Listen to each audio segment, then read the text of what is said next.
girls and boys, let's have some dance. Security is so hard. Dance? For no Listen to the lyrics as well. It's all about security. Ain't that much fun, kids out in the ether. What's wrong with getting it done? But when the hackers Can you take the stand ahead? मेरे को इधर उधर आते जाते रहना पड़ेगा. We can adjust this Pay please. attention. but when you did The music, right? The music went off and it made some weird sound, right? What was that? Any idea? Any idea? Guys, you have a very bright audience, right? I can feel that, I can sense that. So let's kind of start interacting. What was the sound about? What was the chap talking about? I'm sorry? Data breach. You're absolutely right. Data security over the cloud. All right. So I was looking at one word, data. That's right. I mean, he's talking about data. And why is data so important, so critical? Anybody? Anybody? It's the new oil. That's passe. That's absolute passe. It's been like 10 years now. The oil is gone. How about you? Contains our personal identity and information. Yes, absolutely right. That is one of the definitions. But data is everywhere. In fact, you, I, and you are data. Right? Because we are living and breathing data for somebody else. Zomato, Swiggy, what do they do? For them, you are data. You agree? Yes. Right? So that's one aspect of it. The second aspect is that tab also spoke about something about files. What do you talk about? Putting your files online. And that's the best thing to do, right? It's very prone to data leaks. Data leaks. Is it good, is it bad? It's bad if it's not secured properly. Okay, alright. So we shouldn't keep our files online? Is that so?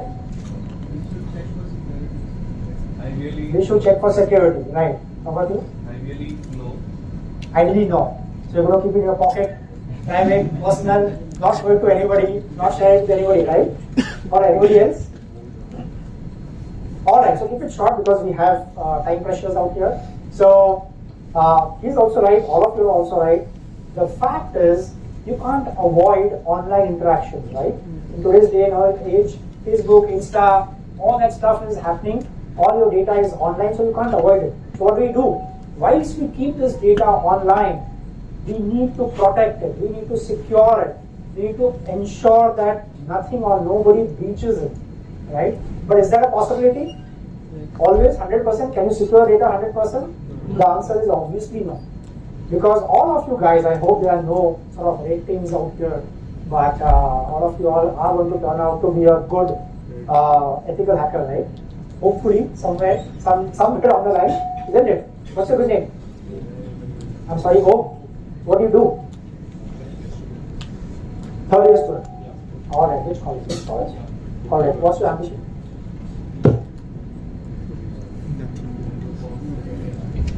Security? Security analyst. Alright, great. That's a very nice ambition.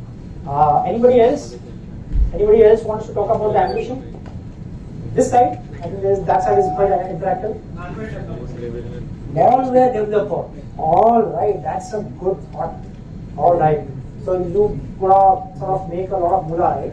Malware developer? So it's basically we look at existing technology, we try to decode what is there inside the code or the technology, and then we look at loopholes. Alright, great.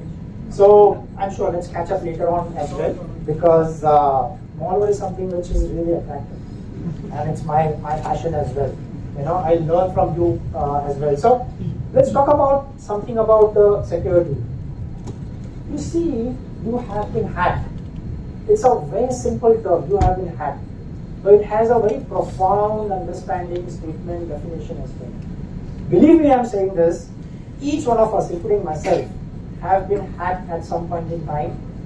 The only problem is we don't know. Believe me, say every person, almost 90% of the entire world's population has been hacked at some point in time or the other. We don't know about it. That's a very profound statement. But security is all about ensuring that we do not allow people to come in and access our private information, access our personal data, and don't keep it open. So today we're going to kind of talk about, understand, have a deep understanding of how do we do it. What happens on the dark web, right? Are you interested in dark web? Anybody? Everybody is interested. See, now I can hear the resounding sounds, your appreciations as well. So let's keep this as it is. But do you know that there is something more profound even beyond dark web? Deep web, like deep waters? Is that so? Or deep universe? Everything is deep, right? I'm going to talk about deep as well today. So, but thank you so much for that. Let's kind of move ahead. You must have seen, whilst the organizers had circulated this entire agenda, you must have seen that we are going to talk about security in the age of AI, digital, quantum, blah, blah, blah, big names. All right. Is it really true? Of course, it's really true.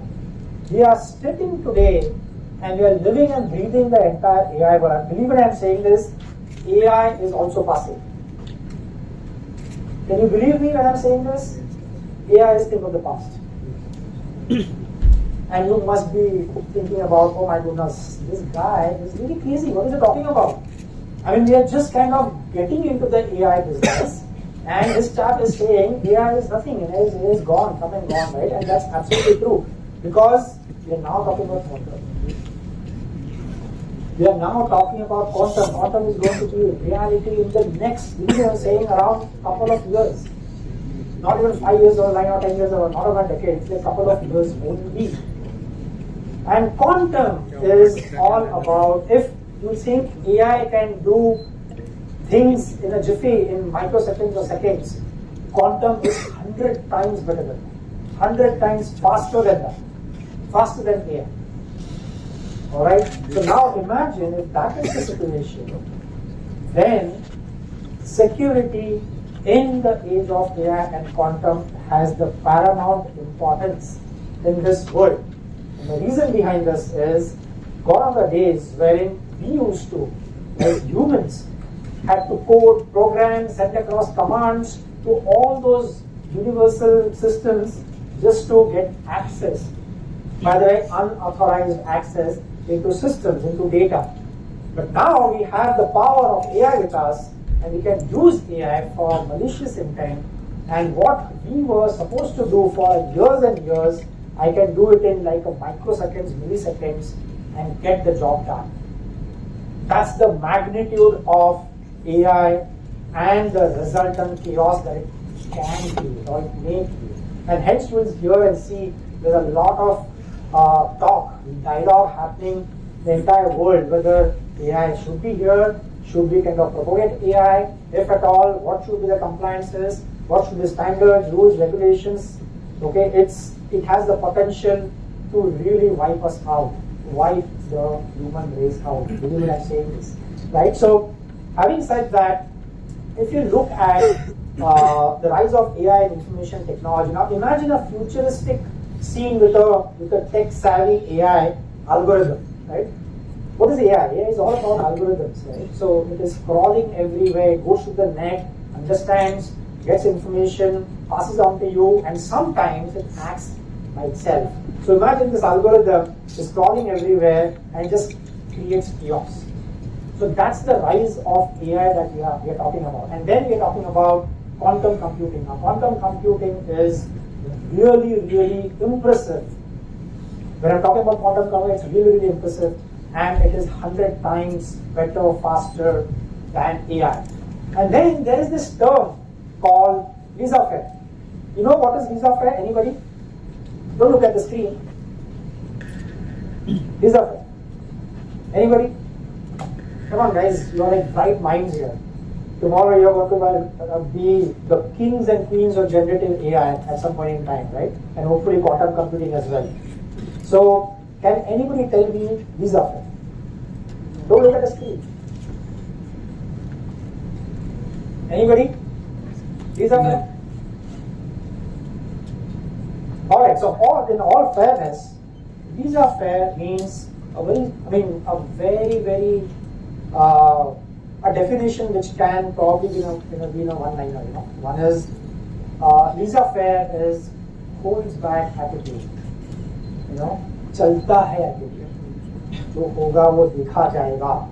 All right, which means, and that is a big problem in the world of information security. We cannot at any point in time talk about laissez-faire attitude. So before we get into this, the reason I brought this laissez-faire attitude into picture is because imagine a situation wherein you are supposed to protect and secure data for your organization for your own purpose, right? Either personal or professional data and information, and you have a laissez-faire attitude, saying that nothing is going to happen, right? Everything is going to be fine. All right, I have systems, I have firewalls with me, I have the IPS, I have the IDS, and my friend here, of course, is quite professional enough. He's worked for years into cyber security. Now imagine if my friend here, what's your good name? Ravinder, and I was chatting with Ravinder earlier, and he was talking about, he is responsible for cyber security in his own organization. If Ravinder has the laissez-faire attitude and he says, I have set up my systems, I have set up my rules, I have set up my firewall, I have set up everything, now I can just go ahead and chill. And he goes to Bahamas and chills out, right? And in the meanwhile, what is happening at the back end is Ritvik, the other friend, right? He is listening. He is eavesdropping. He sees Ravinder is gone chilling in Bahamas, yahooing out there, and he says, that is my opportunity. All right? He gets his AI enabled, powered algorithm, and he then sort of sifts it through the network that Ravinder was so nonchalantly talking about. He's gone ahead and secured. And boom, what does Ritvik find? He finds minefield, a gold mine of data. He promptly hacks into it, he promptly accesses it and puts it on the dark web, saying that, what, hey, I have done this great job and it's done. And by the way, hey Ravinder, who is yahooing in Bahamas, here's your data on the web, on the dark web, and I'm going to sell it. Alright, so imagine what Ravinder is going to go through now, right? So that's the laissez-faire sort of attitude. Do not ever get into the laissez-faire attitude. Never. It's a complete no-no when you talk about the security world. The reason I brought this up is because tomorrow you're going to be that bright security expert somewhere working for like the topmost organizations, Google, IBM, Amazon, whatever it is, right? Or probably you are having your own security firm. My friend here, malware creator, so he's going to have his own organization, business probably, hopefully tomorrow. And imagine if he has that laissez-faire attitude, that's a big problem, right? His business is not going to work out at all. Now on that front, what if I tell you that hacking is ridiculously easy? It's absolutely ridiculously easy. You believe me? Yes. Everybody? Okay guys, yes, no? Yes. Yeah? Have you ever tried it? Have you ever done it? Yes. You have? Please teach me guys. I also want to learn from you guys how to hack into systems, right? But if I tell you it's ridiculously easy, let's kind of understand and see some live examples, right? You have a live example. How easy it is to hack into a computer. So this is my personal computer. So in this attack, we will pretend to be a wireless access point that we normally connect to, let's say in a hotel. So if you go in there and you try to log into something called this chat is one of the smartest, as you'd expect, it's the Wi-Fi around, you want to be able to connect to it, and a person who just arrived will think, oh yes, I should connect to this one. So now if you go to a website that you normally use, like meetup.com, Okay. and normally what happens when you go to a website just after you've logged into a hotel network, it says, oh, please log in, you're a new user. So here it's asking for your room number and last name, which you would normally do.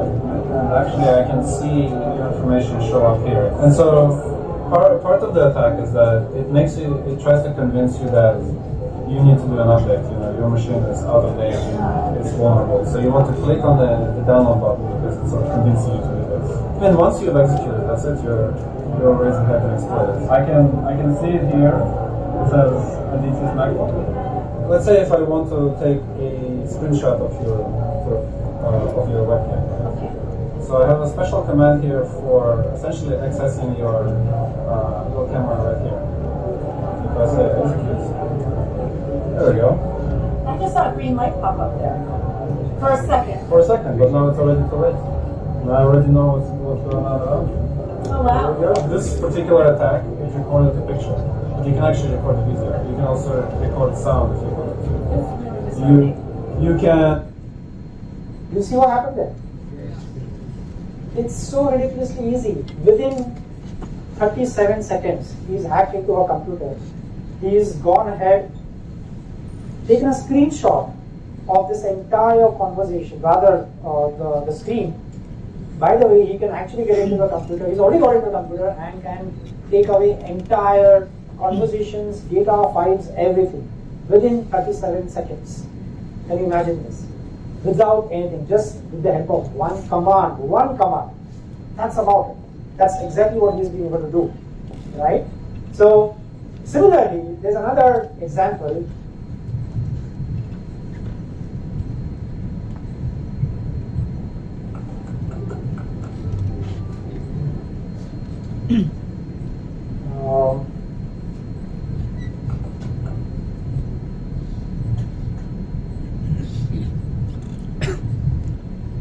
Step 1. Spoof his number so it looks like he's calling from inside the company, and then call tech support. Hello, you there? Hello? Hi, Ken. How may I help you? I was wondering if you can take a look at a website I'm trying to get to. It's for a big customer thing I'm working on for Monday, and I can't seem to get to the website from my computer. Sure. What's the website? I'll see if I can get to it. Thanks, man. I really appreciate the help. I mean, it could be a stupid thing. I'm really stuck with computers, but so it's www.survey. That's survey-pro.com.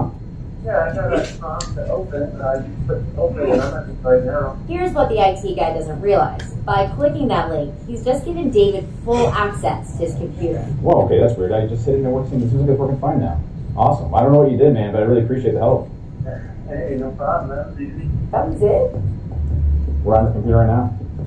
You were able to take over this guy's computer within, I would say, like under 2 minutes. Under 2 minutes. Under 2 minutes. And believe me, whom did he call? Anybody? Did you all pay attention to this? Whom did Om call? Now, IT guy, right? It's not the layman, it's not the business folks. He's called the IT guy, and IT guy has fallen for the trap. He's gone ahead and clicked on that link. One click on that link has done it all. Alright, he's got access, he's got hacked, he's got access to the com, the data and everything. It's gone kaput already. Right? Now, I just cannot skip on to this other piece. This is a bit longer, so I'm going to skip this.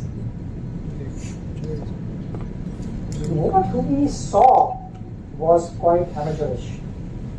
Although within seconds this entire piece has been hacked, but it is still amateurish. You know why? This was being done 2 decades back, 25 years back. But that's not the cool stuff. That's very amateurish stuff. Let's now get into the cool stuff. I know all of you are eager to get into cool stuff. You're cool guys, girls, right here. Yeah? New age, Gen Z folks, or may I say Gen Alpha folks? Yeah? I hope I was a Gen Z guy as well. You know? Unfortunately, no, I'm injured right now. But let's look at the cool stuff, guys and girls. You know who this stuff is? Freeman? Morgan Freeman, that's right, absolutely. Morgan Freeman. Let's talk to him. Let's go ahead and talk to him. And some other clicker is not working, but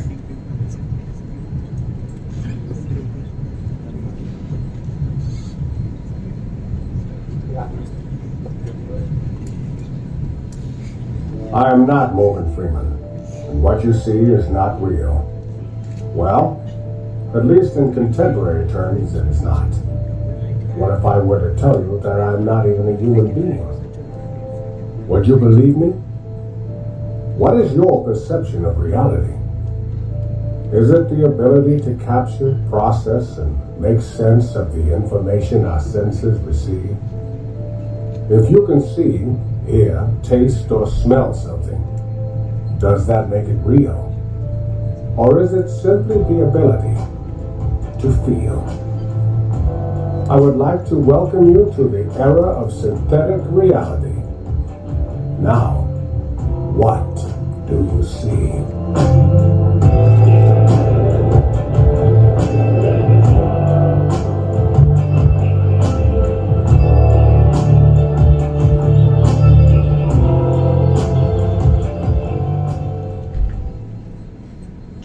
Deep fake. This is the cool stuff, guys. The deep fake. This is, as you said, he's not Morgan Freeman. He is an avatar. And this video was totally viral on the web very recently. People got fooled. Morgan Freeman, he is looking so lively.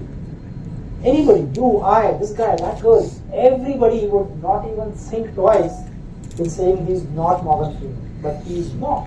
He is an AI created avatar of Morgan Freeman. That's very, very scary. Very scary, Let's go ahead and talk about more. How many steps? The real thing. Real thing. I mean, He's doing magic. it's all real.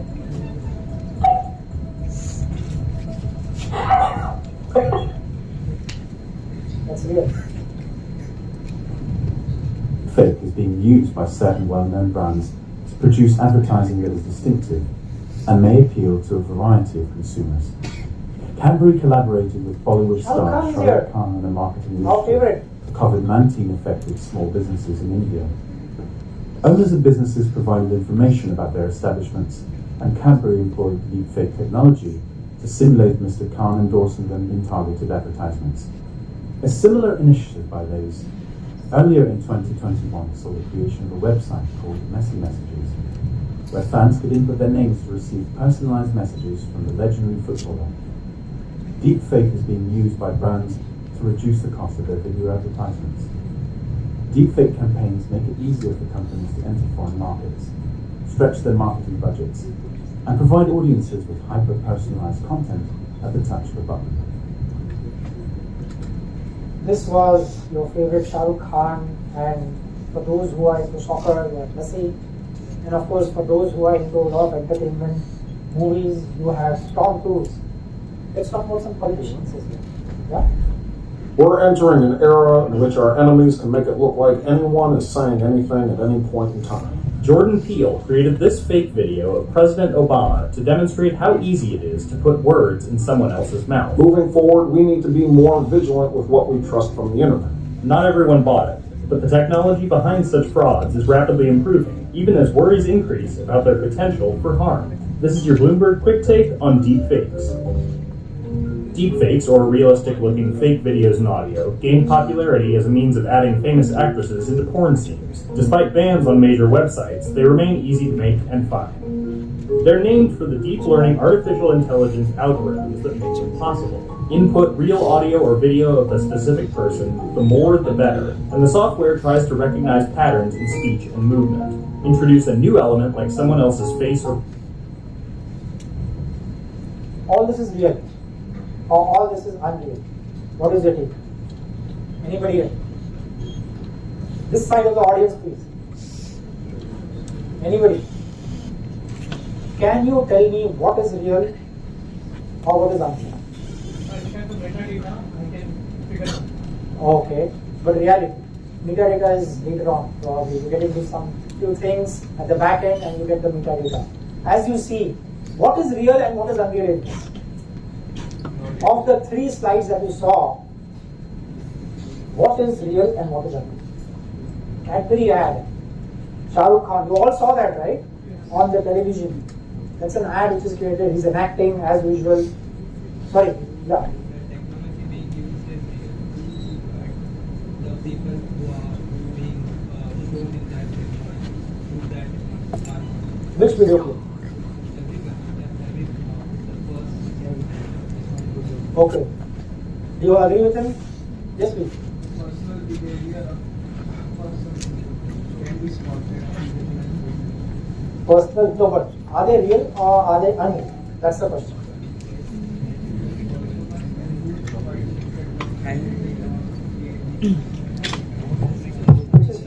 Which is fair, but the question still remains whether it's real or unreal. Are these people real, unreal? And if yes, which one is real, and if no, which one is unreal? That's the question. Anybody? Yes.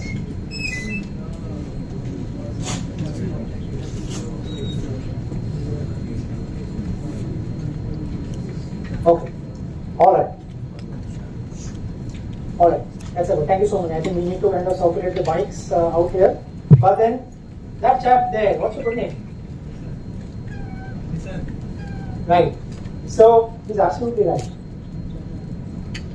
The characters are all unreal. It has been created by AI.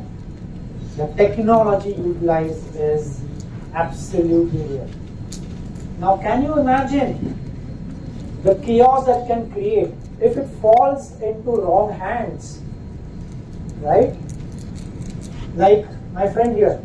Yeah? If it falls in wrong hands, I'm not saying that I'm just kind of, so don't worry about this. All of this is all interactive. Alright, so if it falls in wrong hands, it can create chaos. And it did. Let's look at a live example. It's a very recent example. Let's look at this example. You know, this happened around a couple of weeks back.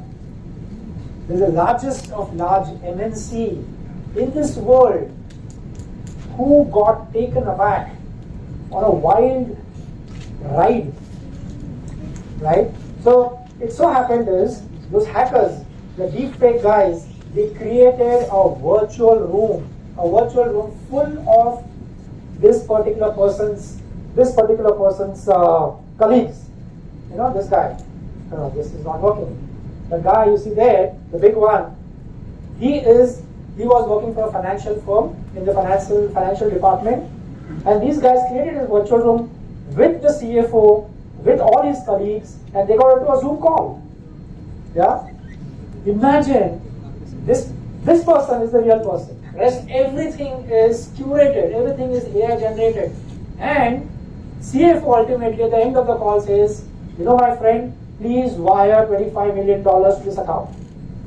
Now this chap is looking at this entire screen and he says, yeah, these are real, right? These are my friends, they're my colleagues. And my boss is asking me to wire the transfer and I have to do it. Promptly he goes ahead and wires those $25 million, which is what 200 crores in Indian rupees. He transfers it and voila, what happens? That money vanishes. Gone, kaput, it's gone, right? And those hackers, they are with him in Bahamas now. Right? So that's exactly what it's a real life example of what AI and deepfake can do if brought together, and it's happening everywhere. You know?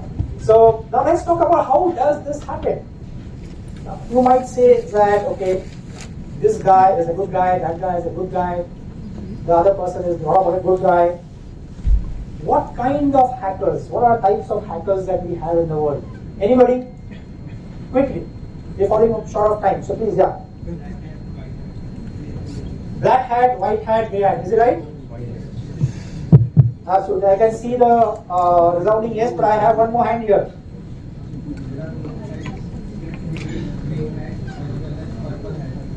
Purple hat. Okay. So you're talking about green hat, you're talking about purple hat. Alright, who's right? That chap is right. 3. Actually, he is right, but there are some additions to it. Alright, let's look at the additions then. There are primarily 6 types of hackers. Right? 6 types of hackers. And of course, you might say that there are more as well, but there are 6 types of hackers, right? And all those 6 are sitting here. 1, 2, 3, 4, 5, 6. All of them. If you don't know, contact these people, right? So, the first, obviously, you have black hat. The second is white hat and the gray hat, which you got right, all the 3 of them. And then, you all forgot red hat. Why did you all forget red hat? That's where the power is, right? So I was talking to a couple of gentlemen here, right? One lady and one gentleman here, right? And they want to get into the red hat thing, right? Because why? It's powerful. You know, that is where the moolah is. That gives you the power. That gives you the satisfaction. You know, so don't forget the red hat. That is a red hat. Okay, they can attack the cyber attacks and they're intentional, right? They're not as bad as the black hat. Black hat are top guys there. You know, they have malicious intent. They want to kind of hack for the malicious intent, make money, and so on and so forth. And then of course we have the blue hat. Nobody spoke about the blue hat. We spoke about purple hat. I haven't come across any purple hats as of now, but that's a learning from me as well. Blue hat. And then you have the green hat. Green hats are like ethical hackers. Ethical hackers, they're newbies, or they're loquidos like me, yeah, who don't know anything about this. Okay, so the green hat is for me. All the hats are for you guys. Alright, so pick your hats properly. When you graduate, when you get into the big, I won't say bad world, big good world. You know, the world is very nice. So, let's talk about now, when we talk about hackers, what do they use? I'm sure all of you all know about hacking and so on and so forth. What do they use? For getting access, getting malicious access, unauthorized access into other people's lives. This is what they do. This is the hardware. On the extreme left, you will see something called pineapple. Are you aware of pineapple? Anybody? Yes? Alright, I have a new hand here. Alright, what does pineapple do? We can do many types of attacks. We can monitor the network MITM attacks and we can poison whole network. So people die.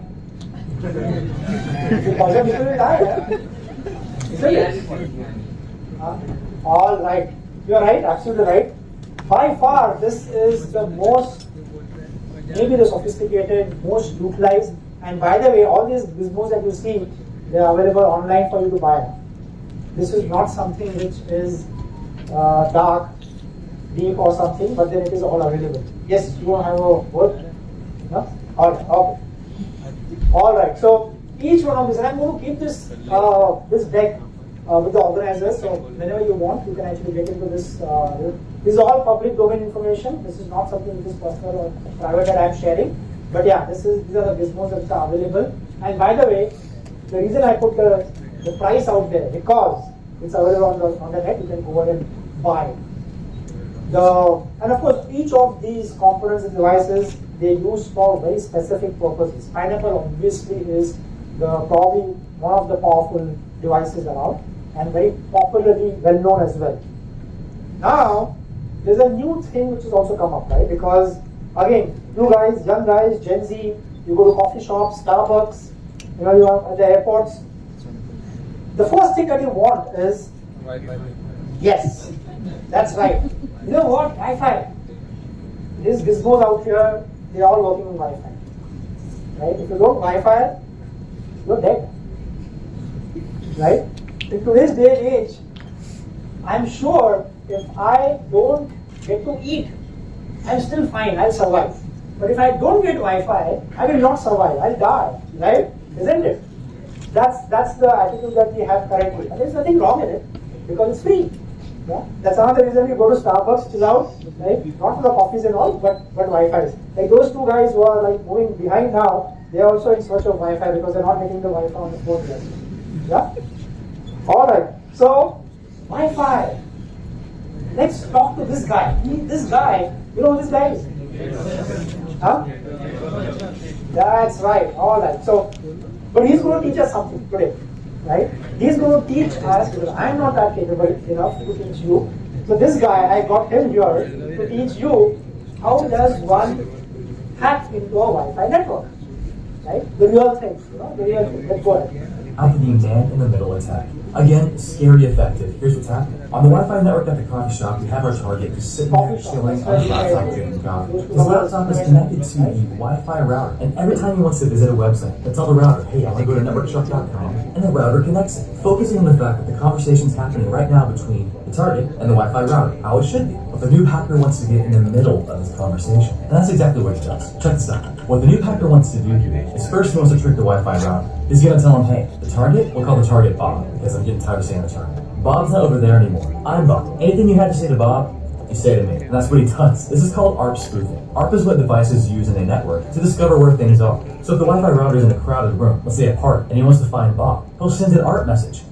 Bob, where are you? And Bob, hearing that message, will say, I'm down in the bathroom. So now the Wi-Fi router. So I'm going to cut it short because we are falling short of time, and the organizer has given me dirty look saying that what the hell is this? You're just not stopping. So I'm going to stop there. But yeah, he was just about it. There's a reason I stopped there because I don't want you to get into the hacking business. Don't get into that. Although he's quite capable of teaching you. I am not, but he is. So, but you know what? Hacking, getting access, malicious intent, it has big bumps. And I'm not going to name these companies. There are 3 companies, right? They had to cough up like millions of dollars. Company A, $20 million. Company B, $15 million. Company C is a small company, $90,000 and so on and so forth, right? So when we talk about hacking, getting access, it has monetary outgo, impact, damages, right? One is monetary, but the bigger than that is brand. Organizations and brand can get this collapsed down because of hacking incidents, right? So please beware of these incidents, right? Now let's quickly talk about what we saw was the badass anti-heroes, aka Ravan, right? We're all talking about the bad guys, hacking and accessing, malicious, making money, brand collapse, and so on and so forth. Let's talk about the heroes as well. Yeah, these are our heroes, aka Jeevan or Ram. So here they are now talking about, they're going to teach us what are the good stuff. We saw the badass stuff, let's talk about the good stuff. Yeah? So these heroes are the feds. The recent, Lockbit, right? Lockbit? What does Lockbit do? Ransomware? That's right. So one of the better known, popular, non-hackable, because they're hackers, right? After years and years of research and so on and so forth, our friends who are the Jeevan out here, they came with a very nice plan, and they hacked into Lockbit. And they just crushed Lockbit. Like how? The Feds is the US Feds and the European team as well. What would it look like for the Feds to hack the world's #1 cybercrime gang, completely destroy their operation, and then troll them into oblivion? Well, you're about to find out, because that's exactly what happened to Lockbit, the world's most formidable ransomware gang. Don't go anywhere, grab a bag of popcorn, you're going to enjoy this. Organizers, may I request popcorns, please? Yeah? Or they are all waiting for popcorns. All There right, is a let's king go ahead. before them, Lockbit's days were numbered. On the morning of February 19th of 2024, when affiliates logged into Lockbit's dark web dashboard, just as they had done countless times before, they were greeted with a message. Hello, law enforcement has taken control of Lockbit's platform and obtained all the information held on there.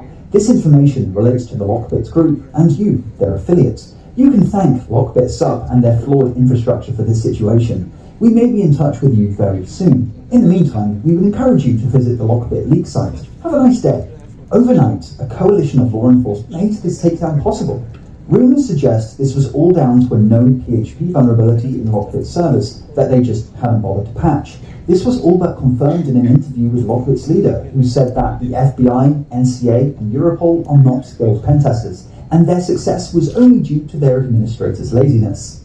The group's leader, Lockbit Sub, is also calling BS on his upcoming docs, saying he's willing to double the FBI's $10 million bounty on his head to $20 million if they're able to successfully identify him. Alright, that was about Lockbit. Either way, the Lockbit founder, the master hacker, is at large. They haven't got a hacker. That's where the bounty comes into picture, right? So if you had seen my post, I was talking about bounty hunters. So if anybody out here is a bounty hunter, you can lay a claim or a stake for $20 million here. You know, you can. I don't know. Probably you'll be successful in catching this lockbit last week. The lockbit WhatsApp. Okay. Now let's quickly get into the effective GRC control. We spoke about the hacking. We spoke about the access. We spoke about the dark, deep. Let's talk about how do we protect. And people like Ravinder here, they obviously protect their organizations a lot using this. So there's a three-pronged principle. We call it GRC, right? Governance. First of all is governance, and the second is risk management. Yeah, and third is compliance. Each of these are absolutely required, very, very effective if we have to protect and secure our data and information. So when you get into the hacking business, right? Don't get into hacking business, I'm talking about getting into your practices. Let's kind of ensure that we know about these three principles. I'm not going to get deep into it, probably later on because of the paucity of time. But remember this, GRC. GRC frameworks means you have governance, you have risk management, and the third one is compliance, which is very important. That's where the DPDP Act also comes into the picture. I was talking to somebody in the morning, right? So DPDP Act is something which is compliance, rules, regulations, which standards which government has gotten and is going to be implementing very, very soon. Ransomware, understanding, very simple. Initial breach, we're talking about ransom demand, and then of course you have the response strategy, the three-pronged things. All right, get into this, understand, and be happy. Zero trust. I'm not going to get into zero trust also because the next speaker who is going to come is going to talk about zero trust. So I'm going to leave that to that speaker as such. Last but not the least, we are talking about solutions to avoid security breaches and incidents. Three things. Very simple. Of course, there are a lot of others, but there are three very basic and very important things. Employee training. You have the multi-factor authentication and regular security audits. You will train your people, train yourself and train your people as well. When you go to the corporate world, train your people. Yes, please. In spite of training people, there are still social engineering attacks like Yes. phishing emails and Absolutely. How do you avoid that? Spreading awareness. That is the only one thing which can kind of save you all. Obviously, in addition to your security gizmos and security postures and so on and so forth, fabric that you will be very, very clear about. Yeah? And then you have the multi-factor authentication. We all use it. OTP is a classic example of multi-factor authentications. And then you have the regular security audit. That's the VAPTs that come into the picture, vulnerability and penetration testing. That is something which is absolutely required. In conclusion, my friends, securing our future in the age of technology is the most important element, and ensuring a secure future cannot be overstated with the ever-evolving threats and the landscape that we have all around us. We saw the 20-year-old sort of phishing attacks and so on and so forth. We saw the real, now this today's age, day and age, deep fakes, okay, dark webs and deep webs and so on and so forth. We saw the gizmos. We saw how the hackers get into the man and middle attacks, Wi-Fi, and nowadays it's all about, there's a term which is called juice jacking. Anybody knows about juice jacking? What is juice jacking? It's like placing a malicious USB cable. It's like placing a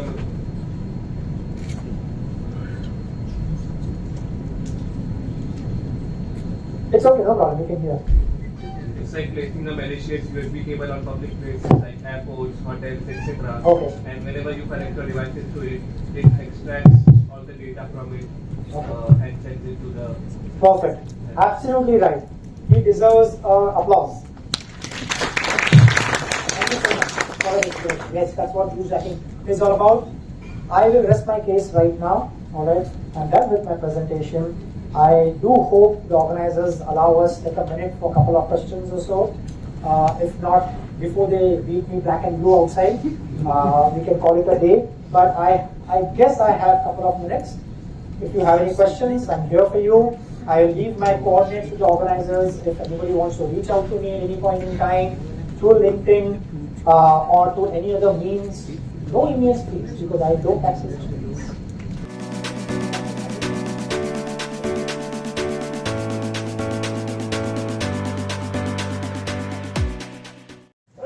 So basically what happens when you remember Jatayu? Yes. Who was Jatayu? And what did he do?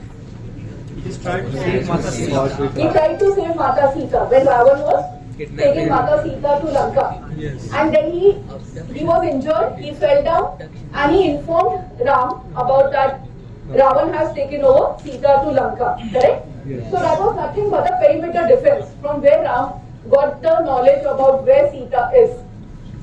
Right? So if we try to connect our Hindu epics to the cyber security today, believe me friends, you will get all the terminologies that we are using. Be it your multi-factor authentication, be it your blind trust, be it your perimeter security, and we will definitely try to do that in this presentation. Okay? Because Sanskrit being my favorite topic, I've done a doctorate in this, so I would definitely bring this into picture and ensure that we learn it with fun. I do not want to have this heavy topic or sort of cyber security topics just for a presentation. Presentation will be shared. I'm sure Aniket and the team will look after that.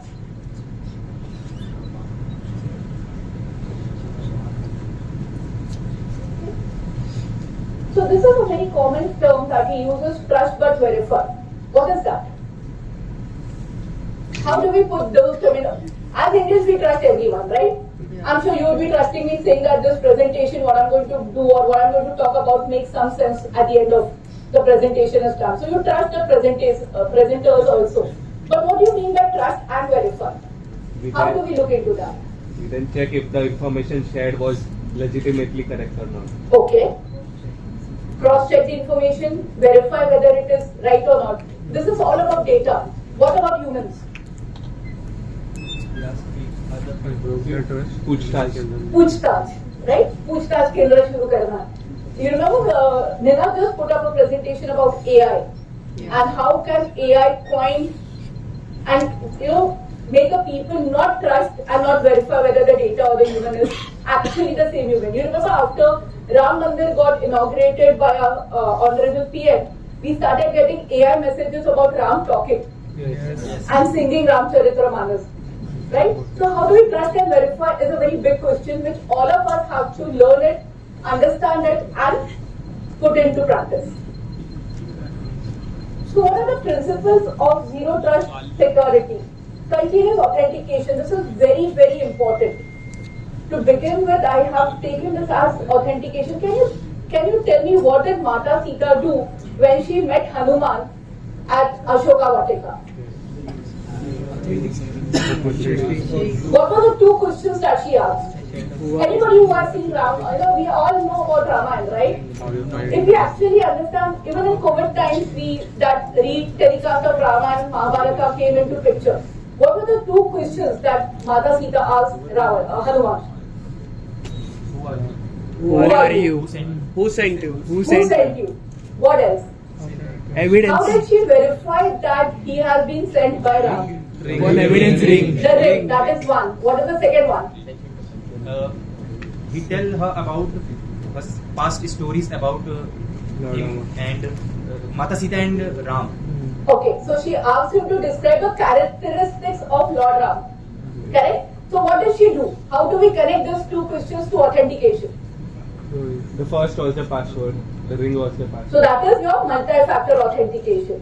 So if anything that we have to ensure is that your continuous authentications are verified, right? How many of us have enabled multi-factor authentication on our personal devices? Google, WhatsApp, wow, good crowd, wonderful. Least privilege access, this is very, very important. Trust and verify. Deny all is the basic principle that we have to use, right? What do we do when we leave our home? We lock it. Why don't we keep it open? Somebody will rob my thing. Yeah. So and who all have keys to your house? Family members. Family members, maybe one neighbor whom you actually trust, right? So you give the access to your personal devices, to your personal property to people who are limited. Follow the same principle when you're giving access to your applications, to your accounts, to your network devices, right? So follow the principle of deny all except whenever permitted. Device access. Basically, if I keep my mobile just open here and say, okay, I'm going for a cup of tea, what happens next? Smart people here will take away my device and put some malware, right? And then he'll try to see, okay, how do I hack and how do I come into picture, and boom, my data is gone. Right? I'll try to give a very classic example here. I got a case from the Borivali police station where they say that wherever this person goes, the hackers knows about it. Wherever he goes, without his devices or with his devices. So the other day he came home and he met me that this is what is the problem, what do we do? So we tried to eliminate one thing. So all his access or all his home details were known to the people, to the person who has hacked this device. Right? So his camera, his Wi-Fi, his Twitter accounts, his social media accounts, everything was in a very bad shape. Right? So he and his family had a issue about what's going on. So we tried to eliminate. So when he came home, he did not even carry his mobile device, but that person knew he has come to my place. Can you just imagine what must have gone wrong? What has that got hacked? Maybe his smartwatch. He did not come with any device. Zero device. His car, no, he came by an auto. He did not carry any of his assets or device. Let me make it that way. But he came with his wallet.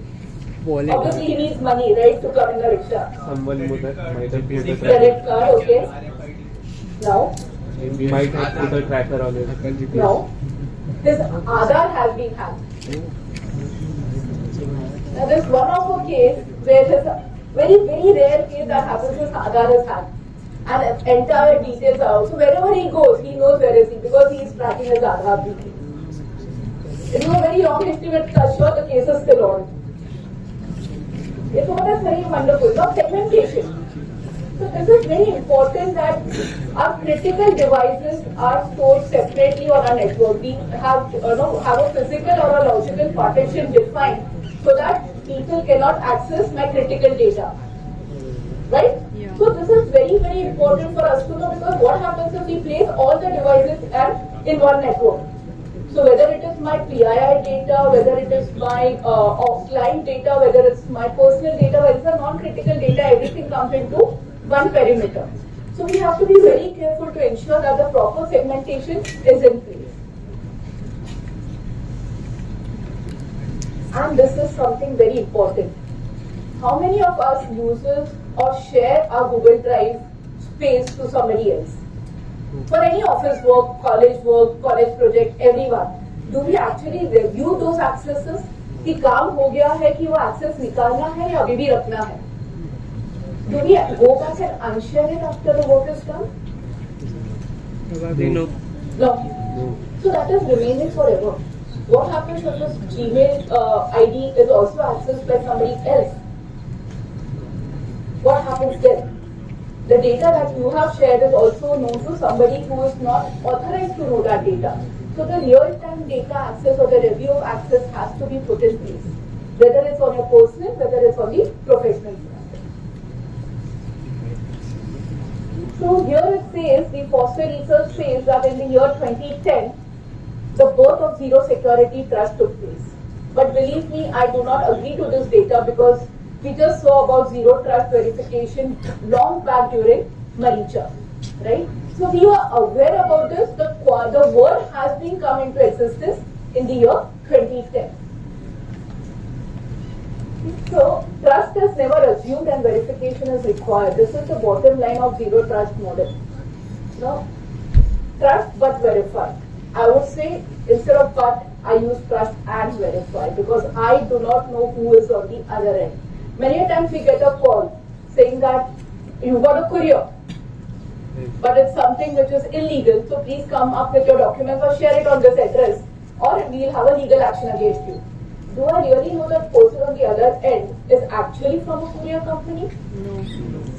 Many scams are coming up like this. I'm sure you must have been reading about this in newspapers and social media because I'm sure all of us are very active on social media nowadays. So all these sort of scams are coming. Ensure before giving your documentation to anyone, ensure that whomever you're sending your documentation or sharing a documentation with is an authorized person. Many a times, I actually visited a bank, a nationalized bank last week, and I wanted to give my KYC documents. You have this annual KYC before 31st March. They wake up and say, "हमें आप जिंदा हो या नहीं ये देखना है," right? So I went to submit my KYC document, and then when I went to the table of the manager, they already had a bundle of KYC documents, just kept it open. What happens? As a person like me, I would love enjoying taking one paper and taking a photocopy of it and saying, "Okay, now bye bye, I'm good. I can be you anywhere," right? I'm not sure how many of us are aware that when you share your personal documents with anyone, you can write the reason below that this is shared for what purpose. So if you're opening an account, you can make it a point after your signature, you write that this is given to Spencer Bank, ABC Bank, for opening of my account on this day. Right? How many of us give our data to Vodafone, Airtel? Because I want a connection, I just go and give them my Aadhaar Xerox. Right? But it is officially that you can write it down that why are you sharing your official data with who? It is actually required, and I'm sure you should start this best practice because this will help you in the long run. So the trust is never assumed and verification is required is the bottom line of any zero trust. So let's see some of the core principles. We verify the identity. We just spoke about it in our last slide.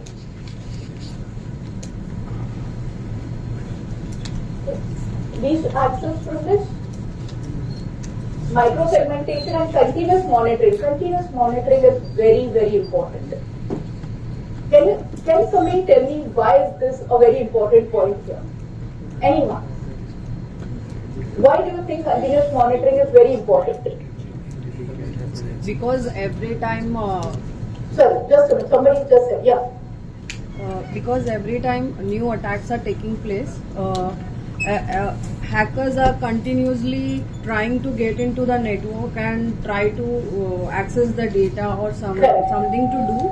So there is a particular team called as SOC where people actually track their applications and how many hits are there, like how many person are actually accessing the applications and what they are doing actually, which tab they are going through, or what data they are putting into the search field or any kind of other things. Perfect, great. Yeah, you had something. Wonderful, that was a great explanation.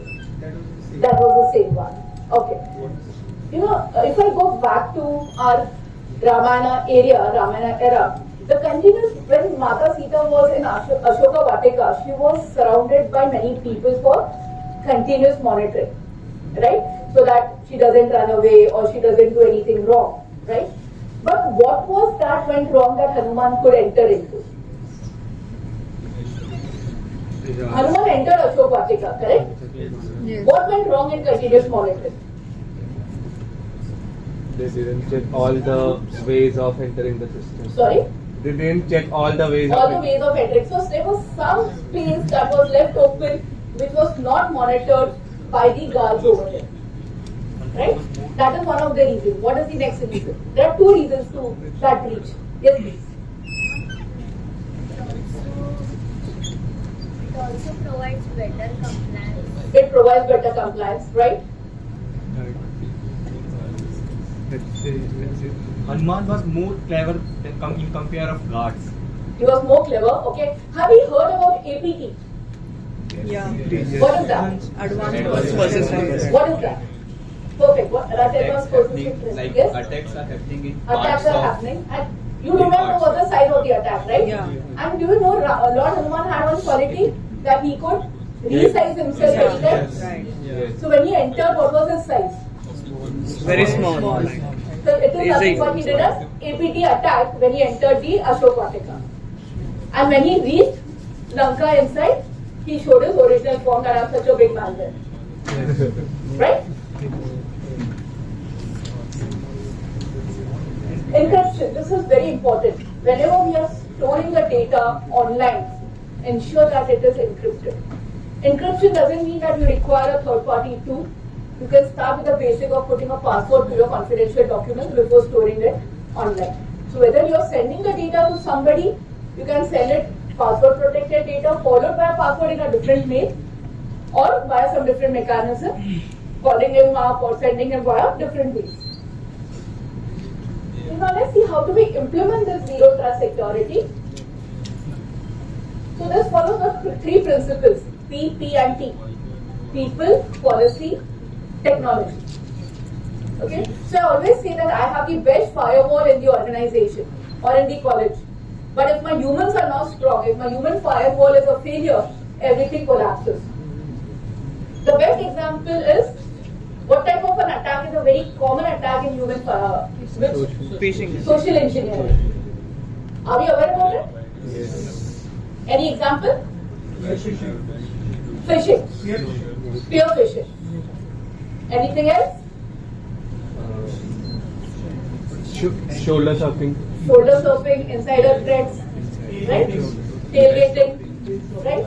So we had Mr. Bibishin, a best social engineering guy, who gave all his insider details to Ram. Right? So what did he do? The zero trust that he had, the brother had on another brother was violated. Right? So the people play a very important and a major role in zero trust security. So how do we start our journey?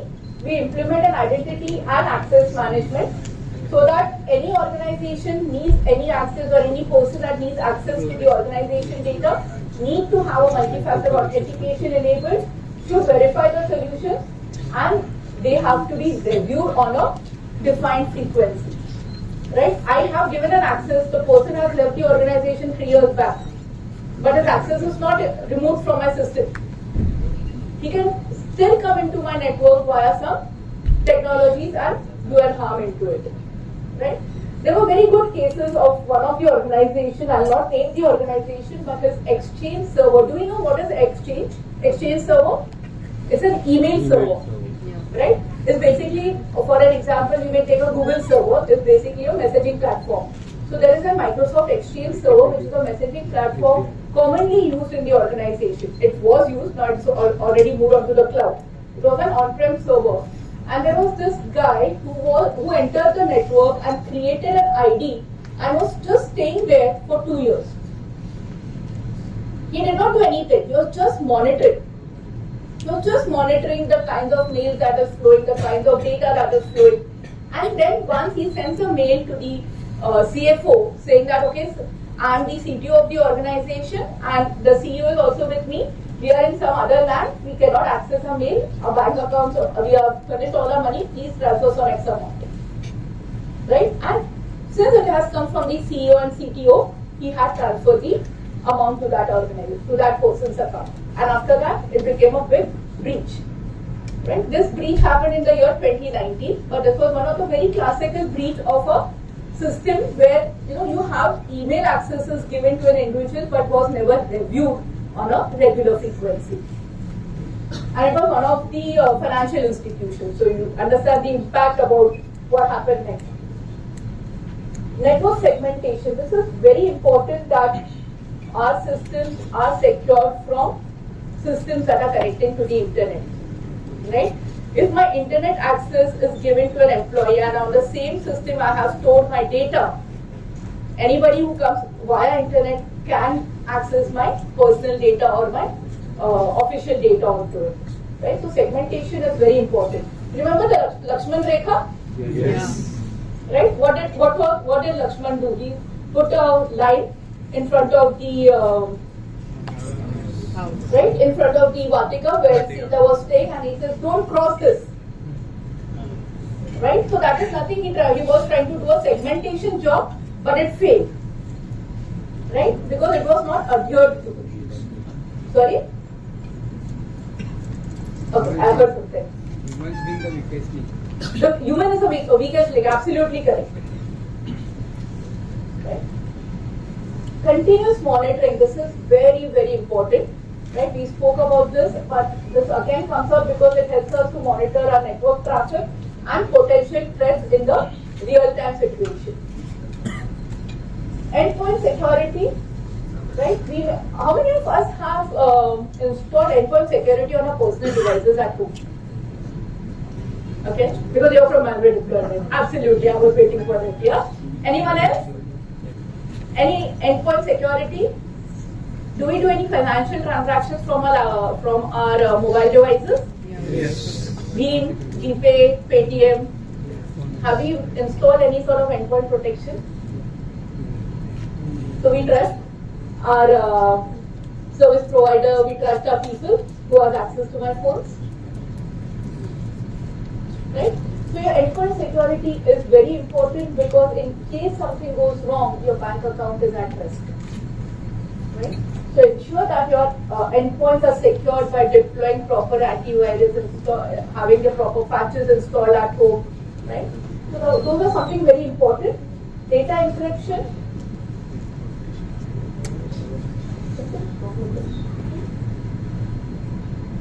Policy framework.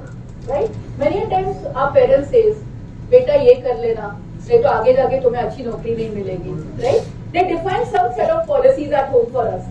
ये पढ़ने का time है, ये खेलने का time है, या इसको इस समय टीवी देखना है. Right? What are the parents trying to do? They are trying to incorporate some discipline in our day-to-day activities. But that is nothing but setting up a policy in place to ensure that you follow it and achieve success in your career and your life development, right? So in a similar way, if I go back to the Lakshman Rekha, saying that okay, Lakshman has put drew a line in the Vatika where Sita was saying and saying this is what you have to follow. If you breach this, there could be trouble. So when that policy was defined and when that instructions was given, she did not adhere to it. She crossed the Lakshman Rekha and then she was affected by Ravana. So yeah. In spite of deploying all the policies in premises, there are still some instances where some employee kind of hooks up. Absolutely. So then what would be the remediation for that? So there are three things that we normally ask the team to do is continuous awareness, monitoring, and incidence response, which I'm sure you will be taking care of it in the next slide. So I'm not speaking much on incidence response. But awareness is the key to the success, right? So if you see nowadays, even Amitabh Bachchan is coming on the ad. RBI कहता है, right? Earlier times we were not into digital. Now we are in the digital age. So even RBI has come up creating awareness even on televisions, right? So even they come up saying RBI कहता है, right? So if you see today, even any of the banking sites that you open, you get some sort of an awareness message. So your awareness, your continuous monitoring, which is your vigilance that you have to be in place, right? So before the incident happens, if you can catch it up in your continuous monitoring, you can avoid that breach to happen. Right? Education and training, which we just said, you need to have a security conscious development. You remember we have Krishna consciousness, जहाँ पे हम भगवद गीता का सारा सार पढ़ते हैं. I always say create a cyber consciousness. Keep on updating yourself with the latest threats that is coming up. Keep on updating yourself with the latest breaches that has happened, because it's good to learn from others' mistakes than to learn from our mistake, right? Many people say कि यार मेरे साथ अब तक नहीं हुआ है, and I keep on saying सबका नंबर आएगा, right? Including me, मेरा नंबर आ चुका है, okay? तो सबका नंबर आएगा. It's only a matter of time. Okay. All of us have a mobile phone? Yes. Can you just bring that out? All of us have an internet connection, right? Yes. Just go to a site called Have I Been Phoned? Yes. Yeah. Put your personal site, if your check is great. Put your personal email ID, your Gmail ID or any ID, and just say OK. Don't tell me the results. You can see it for yourself.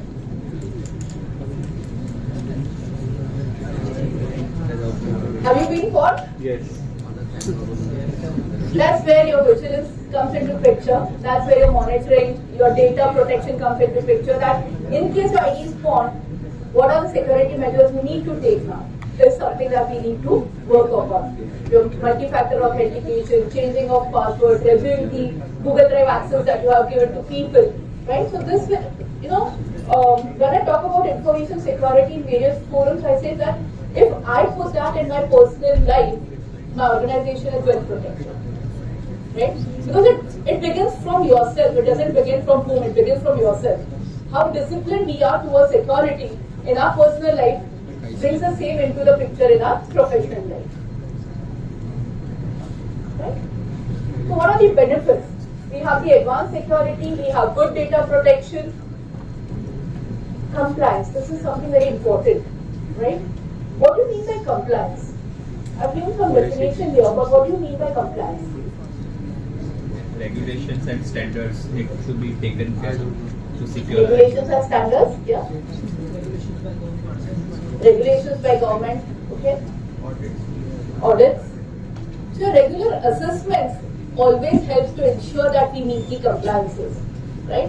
Assessment doesn't mean only audits. It means your self-assessments towards your data. It means organization level assessment towards your data. It could be any sort of an assessment. It could be a single party, third party, or a second party assessment.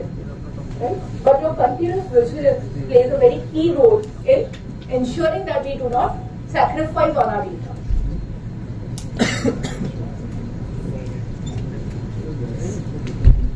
This is where I talked about incident response. I'm not touching much on it because Ravindra will speak on it in depth, and I'm sure it will really be a good session.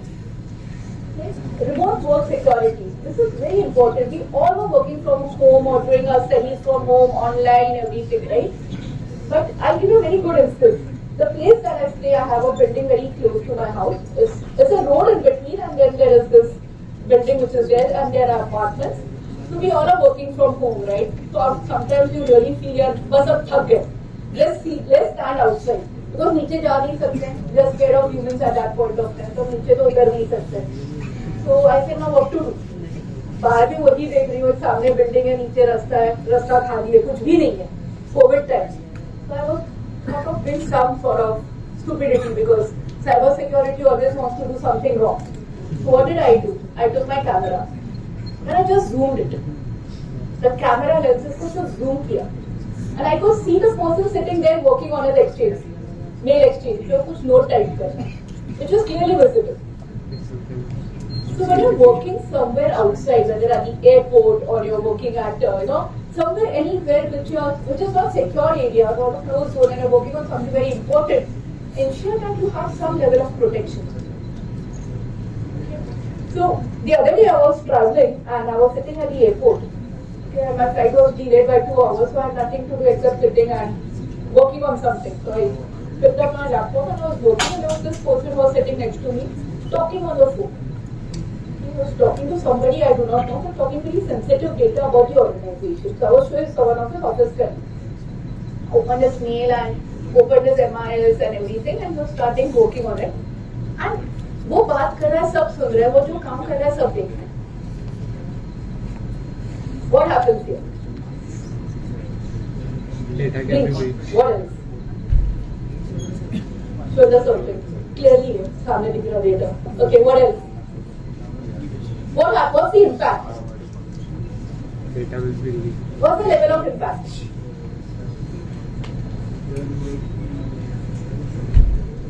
No impact? High impact. High? Medium? High Critical? Critical? Yeah. Finally, I had to tell him, sir, थोड़ा आवाज कम कीजिए. Because you're talking numbers. You're talking about a customer, his numbers, his scope of work. आपका data मुझे पता चल रहा है, सामने वाले को पता चल रहा है. So sometimes we have to be careful on what are we doing, where are we doing, right? There are many things that have come up with. There are privacy classes that have come up with, which you can utilize it, put it on your screen, so that when you're working from somewhere which is not secure, your data is at least protected. Right? Cultural shift. This is very important. So we spoke about Krishna consciousness, we spoke about cyber consciousness. Now I speak about security consciousness here. What do you mean by security consciousness?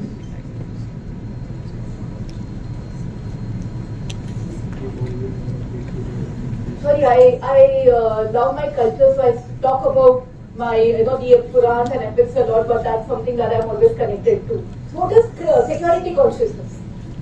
Yes, please. Correct. Everybody shares its responsibility in organization a particular cyber security, one of the part of the cyber security is only holding is held responsible for that part. Right now, if everybody is responsible, and if he is responsible for himself, he can be responsible for the overall. Correct. Did we hear it? Did we hear it? He made a very good statement that if I am responsible for my act, I can take care of the security, right? So when I talk about cultural shift, now you're in college, you may go for further study somewhere across India, right? Maybe to Canada, Germany, some other place where there are further good colleges and further good institutions where you can do your master's, your postgraduates and any, grow up in life, right? So what happens is when we go to a different land, a different country, they have a different framework for cybersecurity. That is something that we need to be aware of, because if we are caught, then we have a problem, right? So your cultural shift plays a very important role here. So today when I go, even as an auditor, when I go to a different country to audit, I have to first understand the law of the land before I put my auditing statements in my report or in my claim. So that plays a very key role, right? Now what are the various challenges that we face? I have 5 points. Complexity, this is very important, right? As a human body, we have lots of nervous system, right? बहुत सारे हड्डियाँ छोटी-छोटी, बहुत सारे nerves हैं. उसमें हमारा network है, which is very complicated, right? We have, earlier it was very simple. Windows 3.1, we had a single network cable and we were all in the same network. No tension, because there was no malware. There were no insider threats. There were no problem. But now what happens is, as we grow, we have lots of connections. मैं यहाँ से बैठ के घर के systems को भी access कर सकती हूँ from my small teeny mini mobile phone, right? Because it has got good processors to it. It's good than my laptop that is given to me by my organization, right? So complexity increases, the level of infection, the level of threats, the level of vulnerabilities also increases. So we have to be aware about it. That's one of the major challenges that we have today. Resource intensive, right? In the earlier session, I was listening to the Q&A saying that jobs ka kya? Believe me, as the technology grows, we need humans to manage it. We need, because I may create a robot, right? How many of us use ChatGPT? All of us, right? College project where there's सबसे best student, correct? But what happens if you put some data and it says my database is updated in the year 2021? 23 का क्या? उसका input कौन देगा उसको? So that thing will only work if you give him intelligence. If I cannot give that dumb character an intelligence, it is a dumb character by itself, right? So resource intensive is going to play a major role here, both in terms of technology and ongoing management. User experience, we have to always keep on upgrading ourselves. Our skill upgrading plays a very key role, right? So even after we being in the industry for 20 plus years, we are still upgrading ourselves, because if I don't upgrade, I'm still in 3.1 the time I started my journey, right? I have to keep on upgrading myself. If I'm not sure how many of us are aware that as AI came into picture, the standard for auditing AI has come into picture, ISO 42000, right? So even there are ISO, the companies are getting certified for their AI products also. So if I'm not aware about what is AI, what is ML, what is quantum, what am I going to audit, right? So we have to keep on learning, we have to keep on upgrading. So believe me, when somebody asks me what you do, I say I'm a perpetual student. Till the time, if your career in IT, you are a student till the time you are on your deathbed. Because नहीं तो हम कभी upgrade नहीं कर पाएंगे, हम कभी competition में नहीं रह पाएंगे.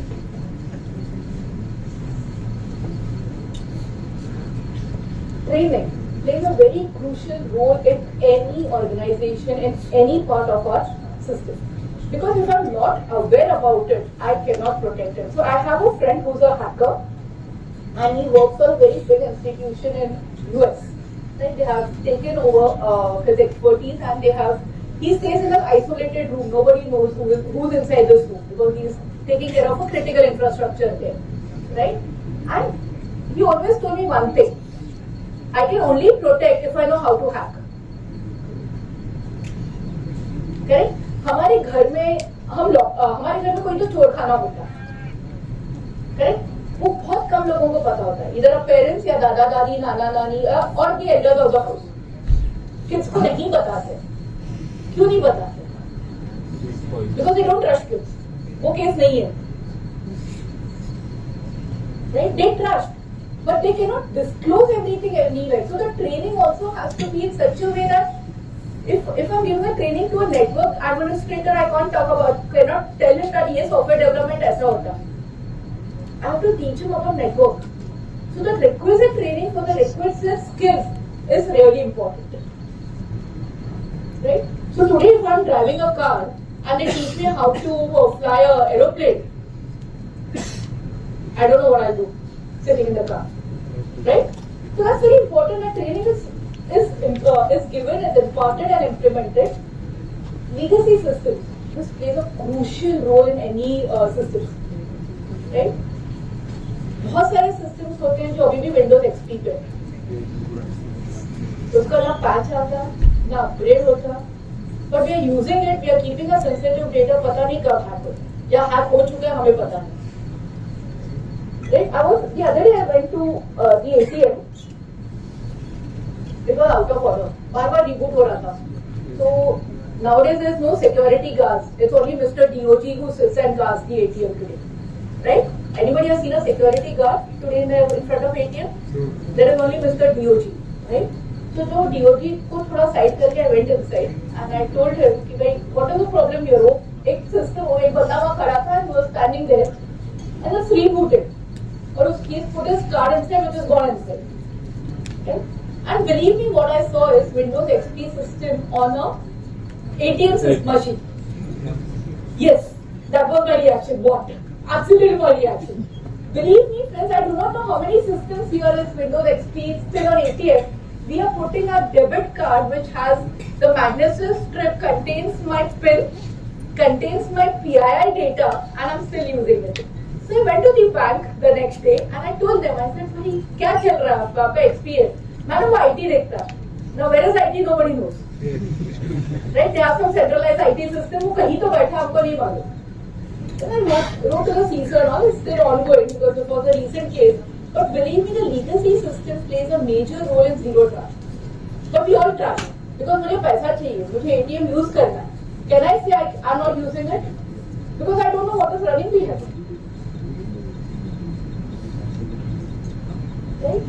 So basically, zero trust represents a paradigm shift to protect our digital assets. This is very important because many of us are aware about DPDP-A that has come up. Anyone have heard about DPDP-A? Digital Protection. It's a new act. It's not an act now; it's a law. Okay, will be in implementation soon. Okay, so we have to be very careful because anything that is digitalized is under the law, is under that law. So when I say anything that is digitalized, that includes your photos in your personal mobile phones too. You are under the law because it's the law of the land. You have to follow it. If I stay in India, I follow the law of the land. Right? So perimeter security is no longer effective. Your continuous verification is important. Enhanced data security, data protection plays a key role here. And as the threat landscape continues to evolve, zero trust verification plays a major role here. So that's from my side on zero trust. Anything that you have, questions, queries, I'm open.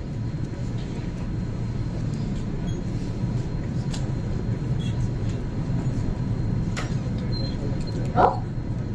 Great. So thank you very much.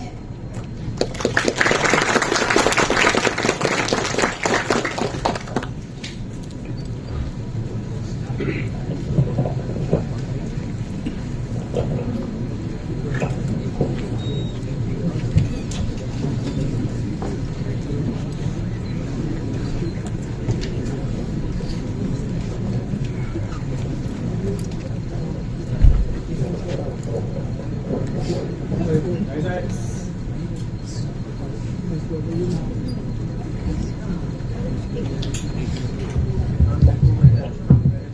Yeah, guys, I hope you like the session. Yes. Do you have any doubts? You can still ask if you want. Anybody?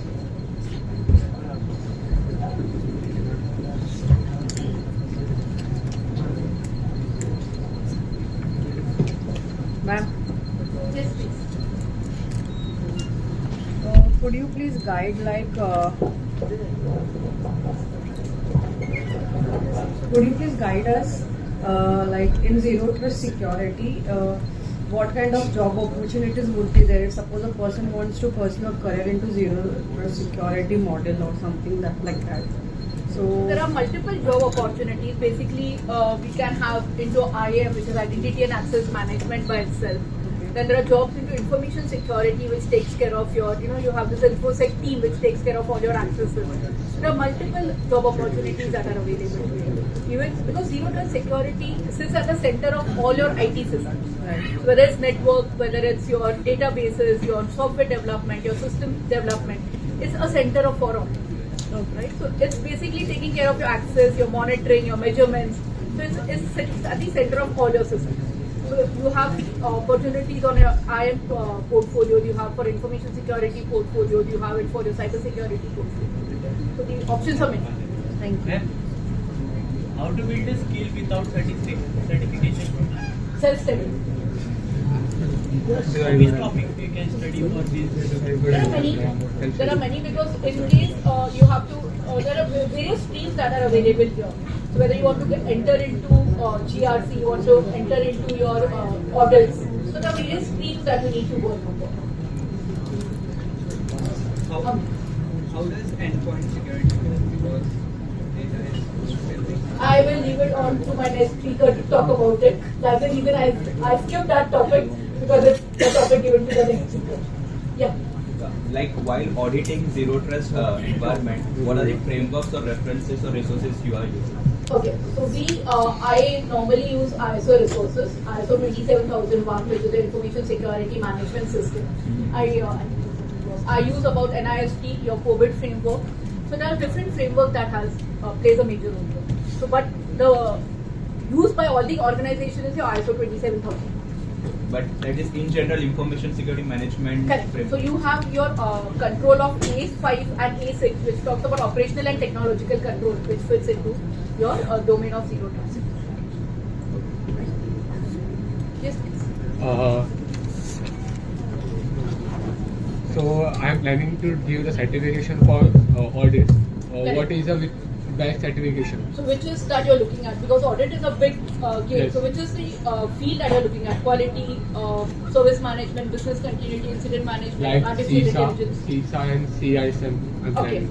So those what are is it? basically ISACA certifications that you're looking at. And I would also suggest go for your lead implementer for information security.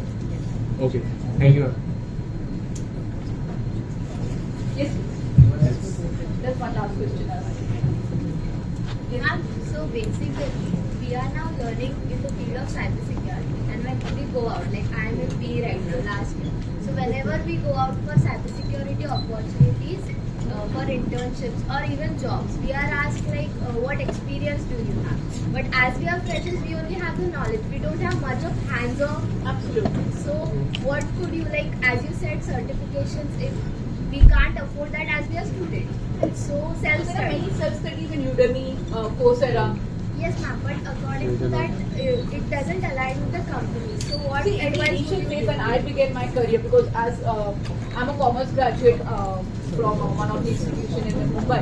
So when I began my career with IT, I had it's a very low-level profile, right? Because that's where we try to learn, right? So my journey started with a screwdriver in hand till what I am today, right? I was a hardcore system guy.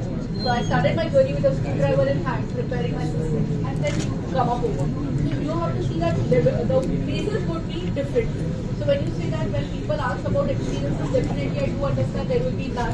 So I would suggest that you do a self-study, take an internship somewhere, and then move on to a corporate. So thank you. Thank you.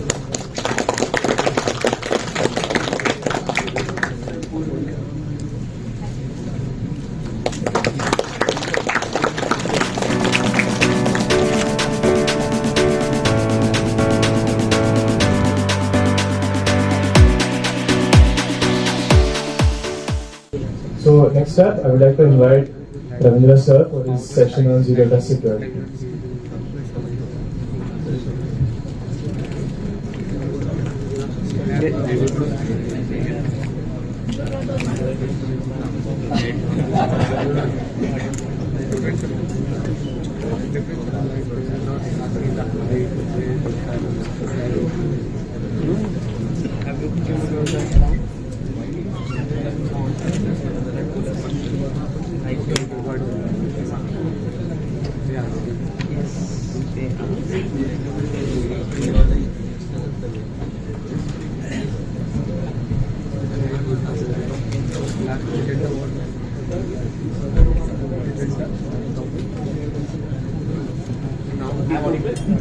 At the last.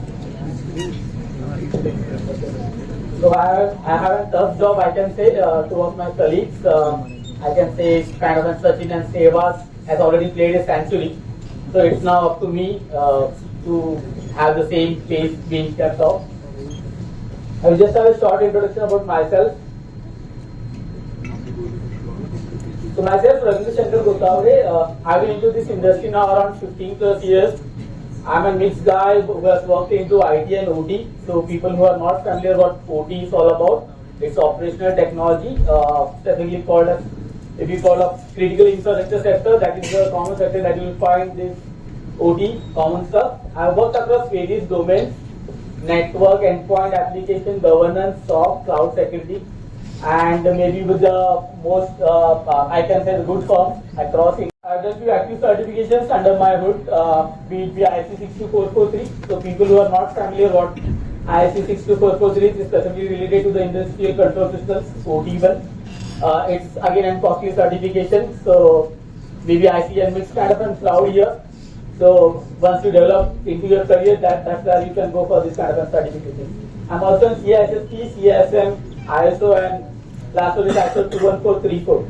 Anyone who has heard about 21434? कभी Google करके देखा होगा कि क्या है वो?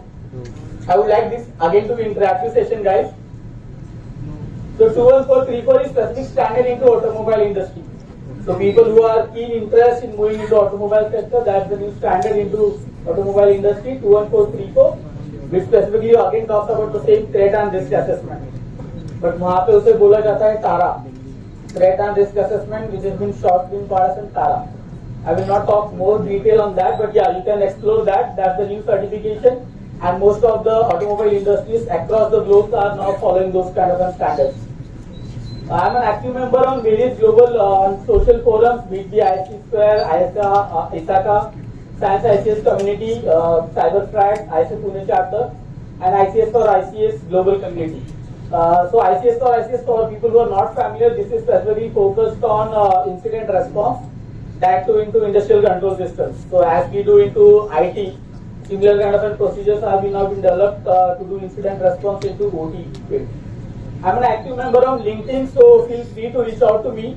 I'm also do kind of a mentorship activities for many young people like you, because I believe that knowledge sharing is the way forward, that you learn from the other people and as well as you learn yourself.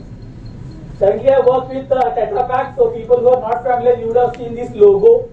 I will just a short background of what Tetra Pak is. So if you go into any food malls and other things, the common juices and the food packets that you see, these have been made by Tetra Pak. So the carton that is being there, so that's Tetra Pak. And Tetra Pak is also into equipment. So whatever equipment or machines that make up those cartons, that are also been sold by Tetra Pak. Just a short disclaimer before we start. I will just read out for you guys. The opinions are my own and not the views of my employer, which I have been affiliated now or in my past career. The material and information contained in my presentation is for general information purpose only. The reason to put a disclaimer is that I will be talking regarding an incident that happened in my life. I can say 4 years back. I will be telling a short story for you.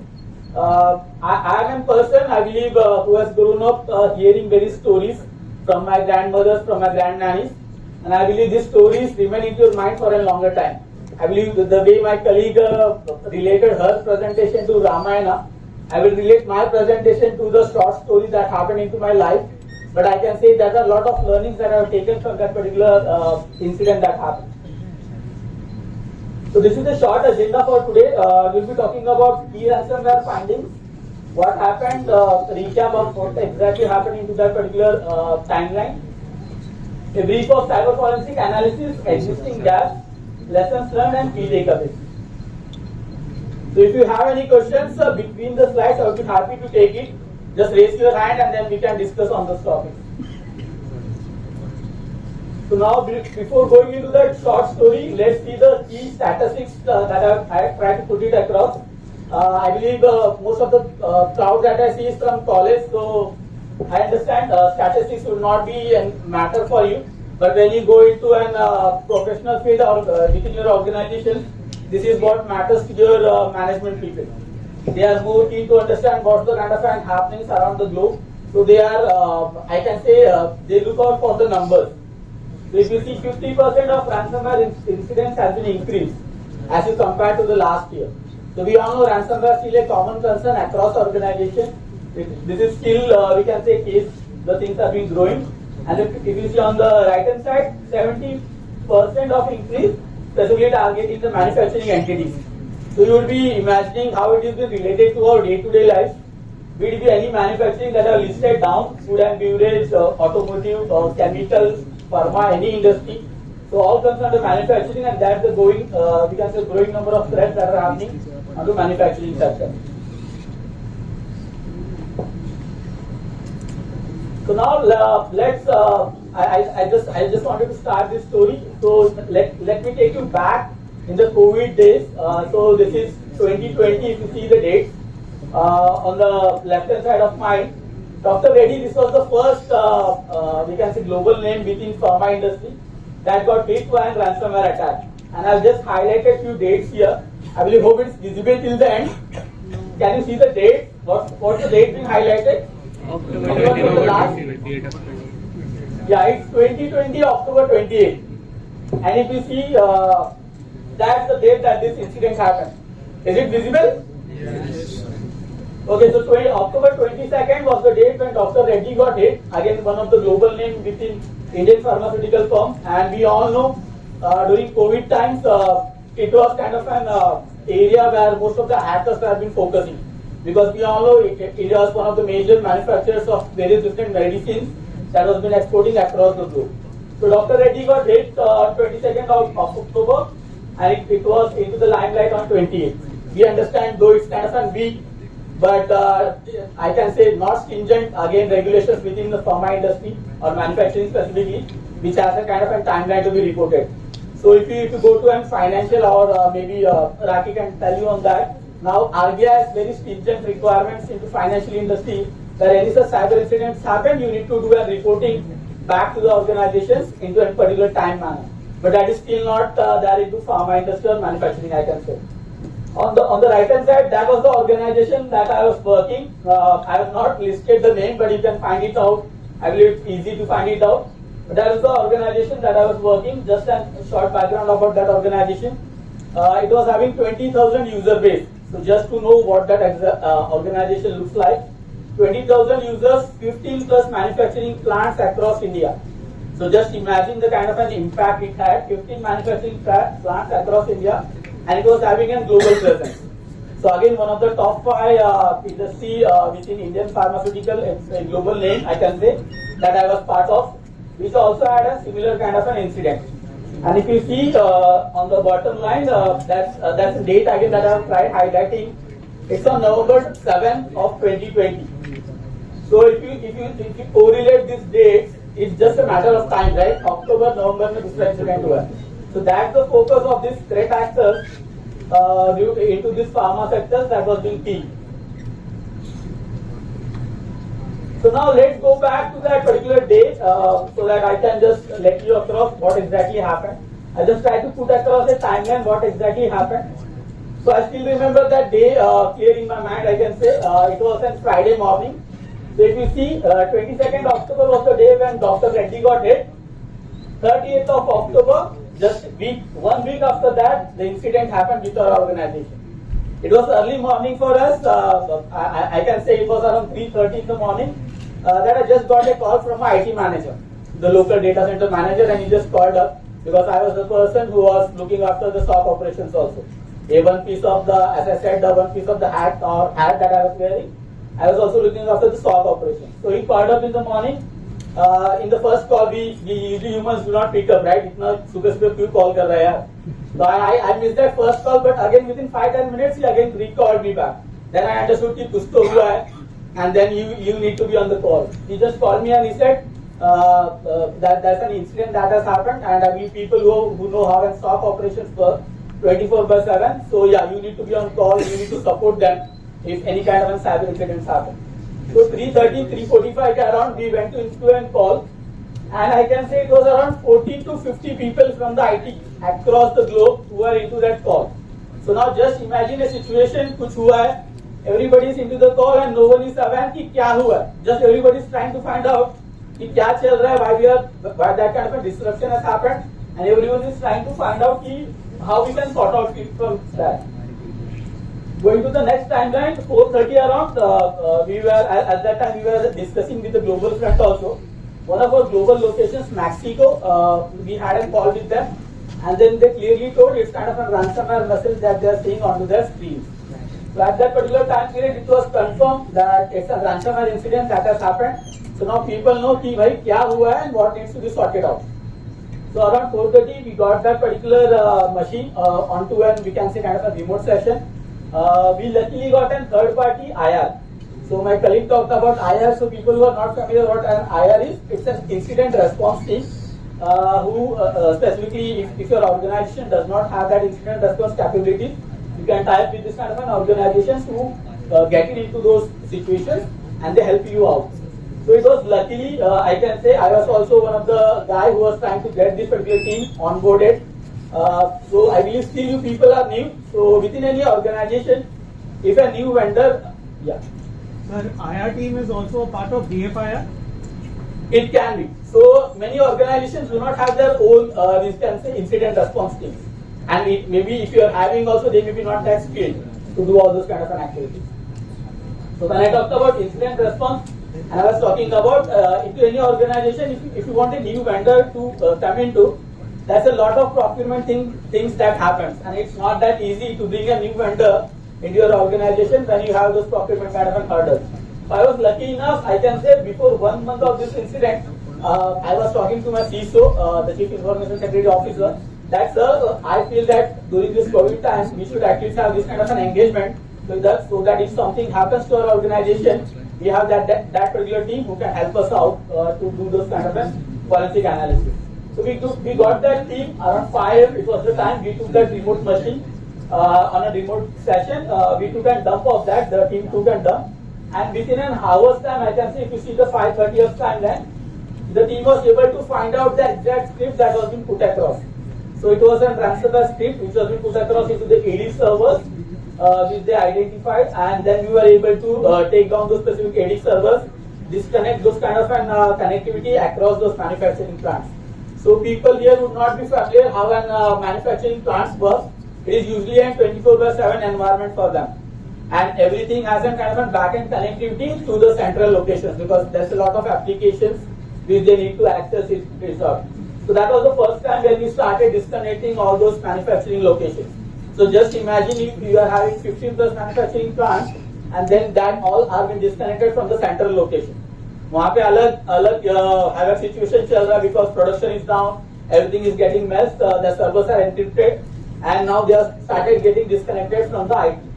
So at that time, the team was we identified that particular script on the AD server, and it was nothing but the story Nokibin ransomware. You would have heard that name common across. So that was the family of ransomware that we got hit. And around 6 a.m., the particular team was able to remove that from the AD servers. So now you guys will think कि sir 1 घंटे में तो पता चल गया कि ransomware है और उसका solution आपको मिल गया and you have removed it from the server. But I can relate back to that particular incident.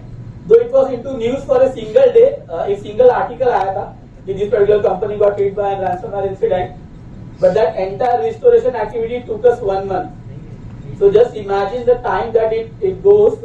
It's not kind of a single day वो हुआ है, but पूरा restoration जब चालू होता है, and if you are involved into those activities, it's kind of an both we can say personal and mental pressure that you need to go through, because you need to work those kind of an not only 8 hours, more than that for every day, and you are into that situation that daily something new is been coming up.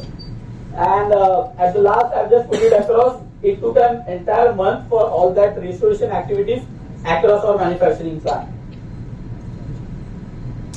That was the kind of a first half interval for the story. Now let's see what exactly forensic analysis are able to take out or dig out into that. So if you see, I have put a timeline 1st of October phishing email. I believe my colleague asked about though we have n number of technical controls, people are the weakest link, right? We all know that. So it was the same email came to one of our procurement guy. He clicked on that email, his credentials have been compromised, and that was the root entry point for the hackers. Now the hackers have those credentials. They started doing a recon across the internet facing assets. I believe you people doing ethical hacking and all, you know this is the kind of a first step that every people do into a recon state, that they start checking on for the online assets. So secondly, what was the kind of a thing that we found out was that we had a VDI environment. People here are familiar with VDI? Anyone wants to tell to the other guys what an VDI is? Anyone? Virtual desktop. Yeah, just speak out to the others guys. Virtual desktop. Virtual desktop environment or infrastructure, I can say.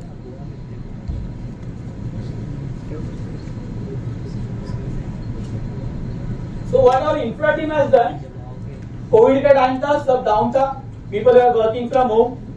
We need people or employees to be given access to the critical applications. घर से काम करना है, सबको वो देना है. So what they did, they set up an infra onto cloud, और वहाँ से उन्होंने employees को access देना चालू किया. So this can be a go-to guy. I understand from an infra perspective, उनका वो priority था, because they needed that access to be given across to those employees. But now they did not involve security into that. That was kind of a loophole, I can say, or lessons learned, that they just set up that particular infra, and that infra was being exposed to the cloud, and people were having access to that. So now first you have those credentials of that particular procurement guy. Threat actors now know the environment or the kind of a jump box, I can say the jump box, which was being used to get into our environment.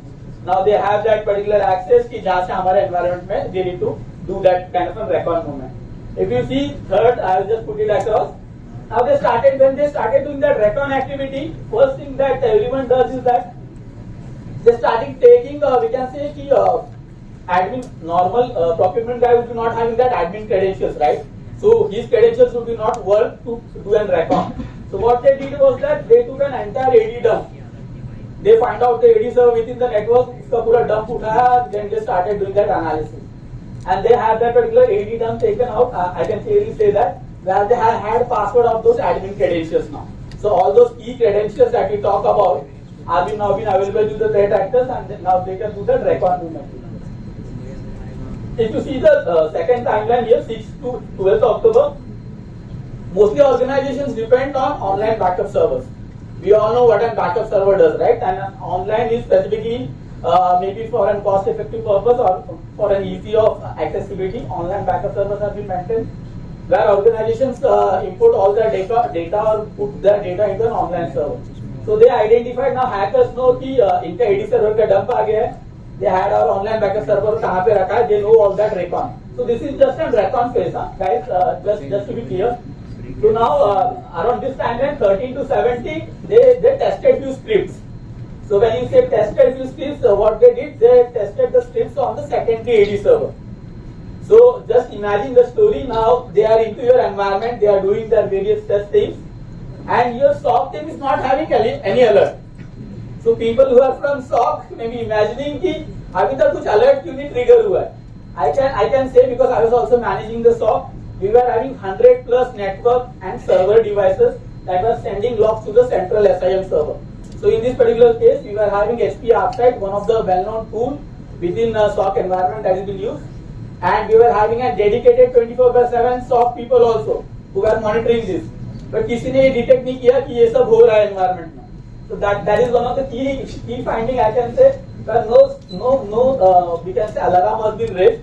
one of the things that I can imagine from this is that they remain calm within your environment. Within SOC also, when I say 100 plus devices have been onboarded, we have thresholds that have been set across. So people who are familiar with SOC operations, जब तक वो threshold reach नहीं करेगा, वो alert ऊपर वाले L1 incident के पास नहीं जाएगा. So they remain that calm that though no alerts have been highlighted and they were in your environment doing all that recon activity. If you see the next timeline, 18 to 24, they were able to find that we were also having shared folders within every major organization. That's a common folder that you see that are being shared to have that kind of data file sharing, push files within different departments, and if they have MNC kind of locations, within the global locations also to have a common folder. So they identified that also. And what they did, they put that particular script into that also. So that it can be accessible to all the other AD servers when they do that kind of an activity. Last, we can see the second last 24 to 28th October, though we are there within the environment, they also now started identified our manufacturing plants. Because if you talk about the central network connectivity, now they know that we were having manufacturing plants across the globe, and that manufacturing plants are having critical servers. So for any organization who has those kind of critical servers, if those goes down, production impact is very much. That's that. So now they know that kind of manufacturing server set, and we had an incident, I can say laterally on that. एक incident report हुआ था to the central SOC team from the manufacturing plant. But people who are not familiar how a manufacturing team or a manufacturing plant works, though you have an incident, you cannot do an kind of if I want to tell in layman terms, एक particular machine detect हुआ था which was kind of a racing kind of की ransomware कुछ दिखा है. But if that machine is already running into production, you cannot just touch the cable also. That's the criticality on the shop floor. मतलब IT वाले when we say IT people, we say you could detect हुआ, you take that machine offline and you do those kind of forensic activities. But within production plant who are not been familiar, if you go and visit and shop floor, those systems are that critical कि जब अगर वो चल रहा है production में, you cannot touch the network cable also. So that was the kind of a concern. Though that incident was being kind of highlighted to the SOC, no drill down happened because that system was running into production. And that production was going for 15 to 20 days. So just imagine if you do want to do any activities also on those servers, you need to have a proper maintenance window, and then only you can perform analysis on the server. And the final attack or final stroke which this attackers played, it was on 29th of October, Thursday evening. It was been detected that it started, and around 12 AM that it played the final stroke. So final stroke इन्होंने क्या किया ये particular case में? So people who are familiar with how an AD server works, AD server, we were having the central AD server within our data centers, and they were having childs across the various different locations. So उन्होंने क्या किया वो script उस central AD server root server पे डाल दिया, and that root server was kind of having sync up with all the child servers. After that 12 AM midnight का जो time है India time, at that time that sync was being time planned. तो उसके बाद में जैसे जैसे वो sync होना चालू हुआ across those plant location, that script started executing, and all those servers, critical servers, we can say started encrypting. So this was the kind of a story. Now let's see. Let's go to the next part. What are the gaps that have been identified? So first one, I believe people talk about social engineering. Still one of the common concerns, though you put a number of technical controls until you mature your people's security, this kind of an attacks are going to happen. That was also the common case into our case. I believe one of my colleagues asked about what can be the controls that can be put in place for social engineering. I can say, as Raki also talked about, security by culture needs to be there within the people also. Until your people starts thinking from that mindset, then only you can have those kind of controls built in. कि आपने technical controls कितनी भी कुछ ना डालो क्यों ना, but your organization is never 100% secure. So that's how social engineering acts about. VDI, as I talked about, though that infra team has deployed that VDI, they never took security team into picture. कि भाई ये हम लोग infra setup कर दिया है. Do you see any existing gaps? So that was not been identified. And what this VDI solution later we identified was that this VDI server was not having the antivirus also. So cloud पे डाल दिया है, जैसे ma'am was talking, we all use mobiles and all, we do digital payments and all, but we don't have an endpoint security. It was similar kind of a concern in this case. We had a virtual desktop environment, and that was not having kind of any antivirus solution that was being put across. Going to the next one, AV solutions. Yeah, we talked about antivirus, but here I can clearly say that though we were having Trend Micro, one of the again leading names within antivirus industry, there was no AV on the VDI server. That was one point. Second, if you talk about IPS engine, किसी ने IPS engine सुना है क्या? I believe the malware guy would be knowing, but others, IPS engine. If you can share with the rest. Be bit vocal. I understand. Intrusion prevention system. Yeah, intrusion prevention system. So antivirus also comes with different engines. So if you talk about an antivirus on a server, that are kind of having different kind of features. So IPS का जो engine का feature था, that was been disabled by the server people. Now you would have a common concern कि अगर server people को पता है कि IPS engine can help us in doing that, why they have disabled that? That was the existing gap because antivirus sometimes also has a kind of a performance issue. Many server teams have that kind of an we can say intensity when they find कि something performance lag हो रहा है applications में. So they first thing that they do is that they disable the antivirus. So that was the kind of a common case. Though antivirus totally was not disabled, only the IPS engine within that particular feature was been disabled into this particular case.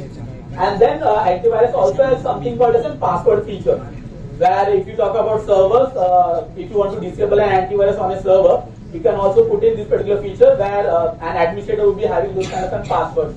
That particular we can say feature was also being disabled on all those servers.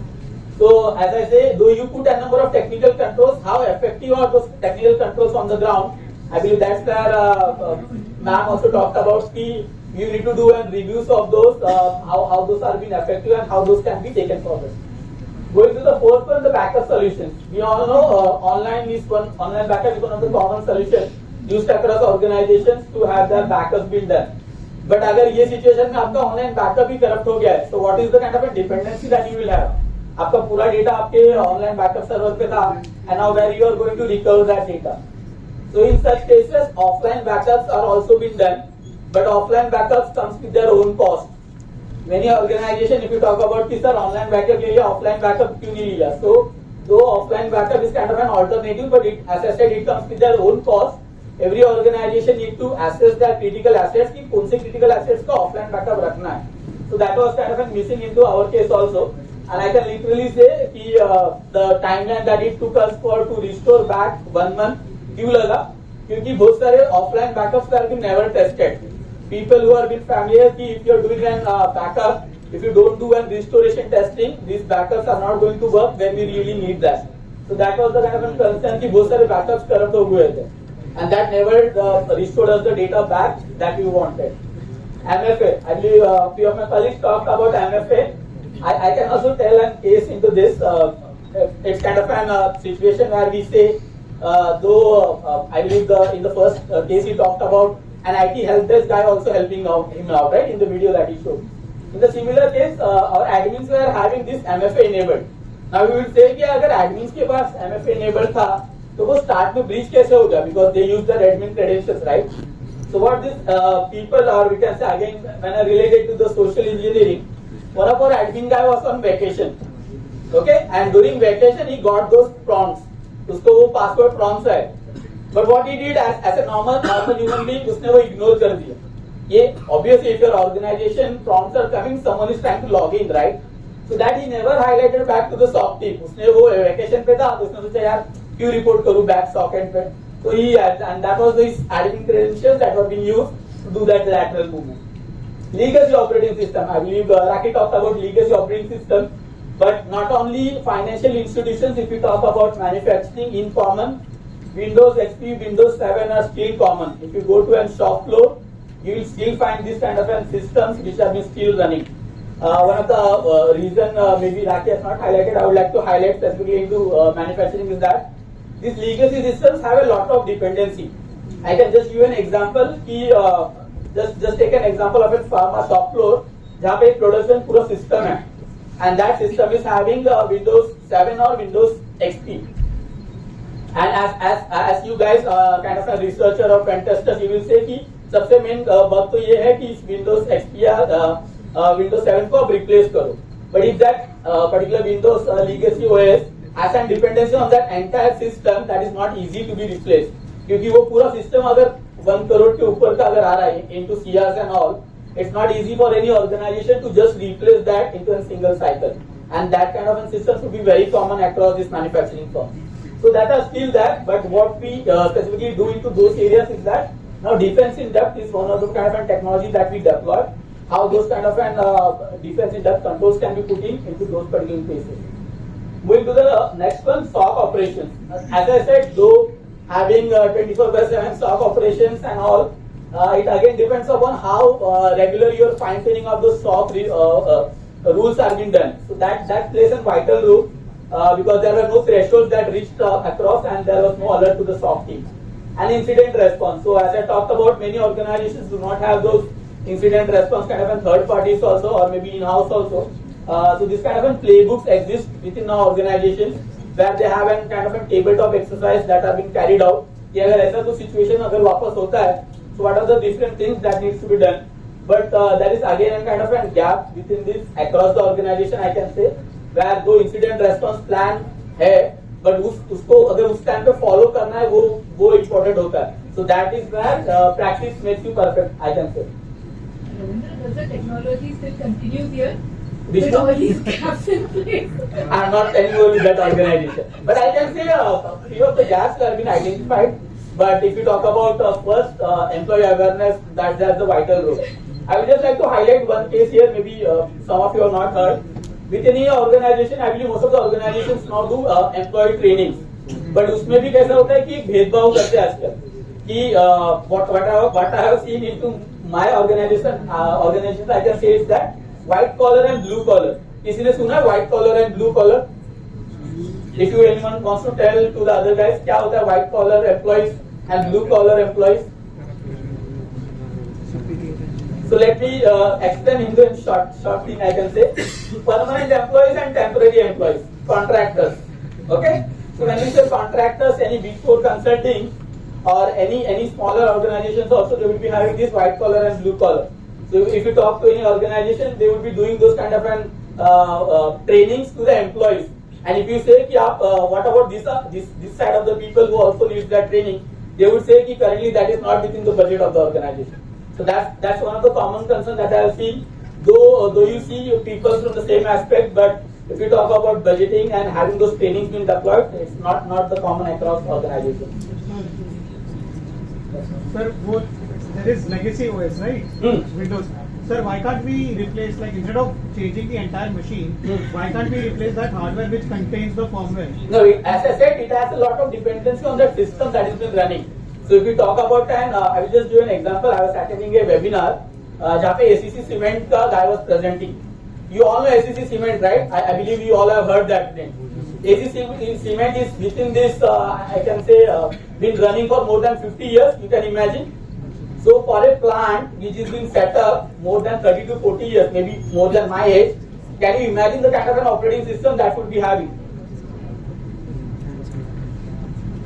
So that's the kind of a dependency that you have, that you cannot replace that in one go. It's kind of a stepwise approach that you need to follow, that you can do those kind of a replacement. So it's not that easy कि आपने बोल दिया कि ये finding है sir, I finding है, but you will say मेरा करोड़ रुपए का उसका dependency है to have that entire replacement done. So that dependency, or if you talk about the applications also that have been running on that device, that will be having an older dependency. So that's not easy to replace it in one go. It needs to be a planned approach, I can say, that needs to be taken forward. There's a similar way where I give an example of a bank having their ATMs. The ATM system, the software of the ATMs are not working above Windows 7. If they try to do that, all of us will stop using ATMs here, right? So imagine if a big bank has an ATM of, say, branches around India and even internationally. None of us can use that ATM. So dependency on these legacy systems plays a major role in having those systems in our environment. But there are providers or service providers, third party, who provide patches for these legacy systems as well, right? Yeah, there are, you're right, but partially yes, partially no. The reason is sometimes those system, those applications cannot be upgraded because of the code that has been written. Now, if I have to replace that, test it, put it into practice, there's a plan. No, I'm not talking Right? about the code. So if there are few vulnerabilities identified in Windows 7, there are teams or there are third-party. Windows 7 is gone and tested. But I have an answer there. So if you talk about you have patches or which has a kind of a concern here. If you talk about Windows 7 or Windows XP, you would have done that patch testing into your environment. What about my environment? My environment, if I deploy that patch and tomorrow if that machine does not work, are you going to take that liability? मेरा production करोड़ों का चल रहा है उसपे. Just take a common example. और हम shop floor AC cement का ले लेते हैं. एसी सीमेंट में you identify a system which is running on Windows XP. You say sir ये upgrade कर दो Windows 11 पे और Windows 10 पे and that will work fine. Can you guarantee that? That's the kind of business concern. You cannot guarantee because though you are tested into your environment, the same thing would work on this environment. It's not that sure. And if you want to do that, you would say कि जैसे IT में we have a test servers where we deploy those patches before pushing out to the production. 1 crore का machine का, do you have a kind of a replica that will be made? No one makes that replica because it's again kind of a different investment that you need to do. अगर patching testing भी करना है, so you would not have that kind of a test environment जहाँ पे वो पूरा testing होगा. So these are all kiosk systems, no? Not only kiosk, it's I believe I'm also planning a session on that OT. Maybe I can talk more on that when you go on that side of the thing. But yeah, when you go to any shop floor, these systems are still common. And I can say you that we talk about lot secure by design, but these systems or these are not secure by design because one of the major differences is that if you talk about CIA, confidentiality, integrity, and availability, so IT में ये side है. On the other side, it's the reverse. It's availability first. Productions में वो availability is the prime concern, then integrity and then confidentiality. I will just give an example. I was working with one of our system architects, which was trying to map these activities. And talk about authentication. Okay, one of the common examples that I would like to share here is एक operating system है. Okay, someone is doing his day-to-day work उस पे. Maybe a normal layman, I can say as a blue-collar guy. So उसको अगर आपने कल से बोल दिया कि इस पे आपको अगर काम करना है, तो you need to authenticate. Do he is capable? Do he is having that skill set? That is the kind of a challenge on the ground. It's not that same things from the IT can be taken into OT. There are a lot of common changes because first, as I said, security by culture needs to be built in. That people, person who is now working for 15-20 years without doing any authentication on that system, do is likely to work कि कल उसको आपने बोल दिया कि भाई इसको देखो authentication करना है. He will say कि भाई पहले जैसा कर दे नहीं तो I will raise that particular concern. So that's a kind of a common concern on the ground. I will not go through all, but yeah, let's go through few highlighted ones. I believe I talked about incident response services. It plays a vital role because many organizations do not have that kind of a skill set of people who can do those kind of incident response activities. I can clearly say, though on the IT side, we have not a lot of people who do incident response within IT. But if you talk on the other side, OT, it's not that easy. You need to understand those processes on the ground. You need to make those kind of an adjustments, and then you can do those incident response activities. Here, I would just like to highlight one point. I believe you would have heard this word, right? Cyber insurance. कितने लोगों ने सुना है cyber insurance? Okay, I can see 2, at least 3. Okay, so people have heard cyber insurance. Let's relate it to personal. Medical insurance सुना है सब लोगों ने? Personal medical insurance, right? So it's similar to cyber insurance. What organizations do? We can say transfer that risk to an third party. जहाँ पे अगर वैसा कुछ incident हो जाता है, so we can claim that amount. But do you know one of the common concerns that we have within medical insurance also? If anyone wants to highlight that, common concern होता है. The person who have signed the insurance can claim. No, that is short mark. I can say I can agree to that. Star mark होता है. Conditions apply. Okay, that's where most of our people do not go into. But similar cases for cyber insurance. Though our organization was having a cyber insurance with a well-known firm, it took 1.5 years for that amount to be credited to our organization's account. So I can literally say that because I know that kind of a transactions also that happened.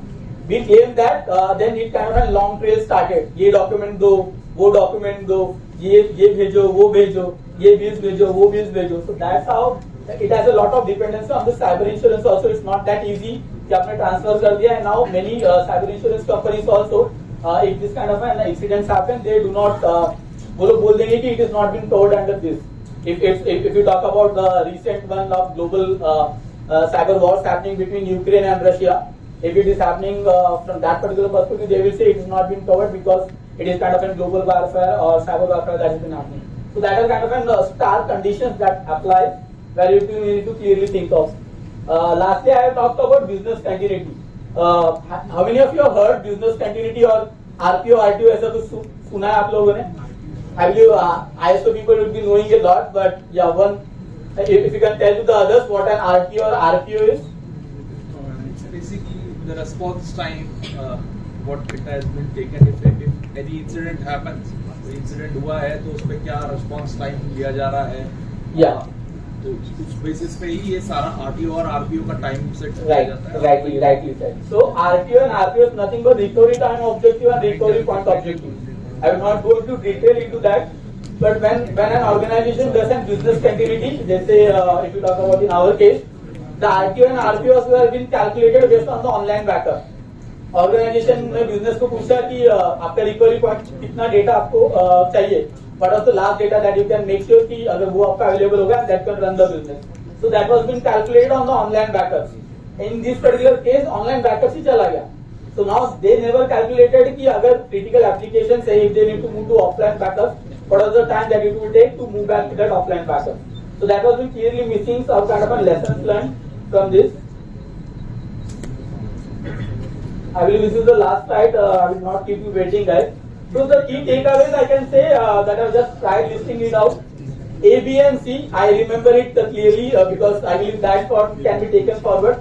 Awareness, still within every organization, awareness plays a vital role. As I can say, though you put a number of technical controls, people are the weakest links. If you do not make that maturity happen, security by culture, that is still going to happen. Budget, I believe still you people are college going guys, but budget plays an important role within organizations. I can literally say into our case, we were having an X kind of a budget before the incident. And after the incident, मतलब वो X का approval लेने के लिए भी ना, I believe there are experienced people who can tell more on that. But if you want to take that X number of approval also to the management, there are a lot of reasons or questions that you need to answer back to the management. क्यों approval चाहिए, काय के लिए approval चाहिए. But in our case, जैसे incident हो गया, I can say double X, the kind of an amount was been approved by the management. So that's the kind of a learning I can say for the management also, that what you put across, you need to very clearly put across that these are the kind of priorities for an organization, and this is where your budget needs to be allocated. I understand these people are not, we can say tech savvy, but you need to talk into their own terms, you need to talk into those kind of numbers or statistics that I showed you, so that they understand and then they can allocate the right number of budget. I can clearly say into this case, if I move back to the slide, we were not having endpoint detection and response. You would have heard this term EDR करके. Nowadays most of the organizations use. CrowdStrike, one of the leading name, I can tell you that which was been proposed by the people doing investigation, that you go for an kind of an EDR kind of a solution. And I can literally say, if you talk about current EDR solutions that have been available, it goes into CR. So just imagine the kind of budgets that you need if you need those kind of tools deployed within your organization, and the kind of an approval when the management needs to be clearly conveyed. What are my priorities for this year and how I would move forward to make those priorities have been met across. Last one is nothing but collaboration. So I just took a picture where if you are doing this kind of an activities, a lot of teams get involved, and collaboration plays a vital role. Be it be your server team, be it be your incident response teams, be it be your manufacturing team. So all are not with the same mindset.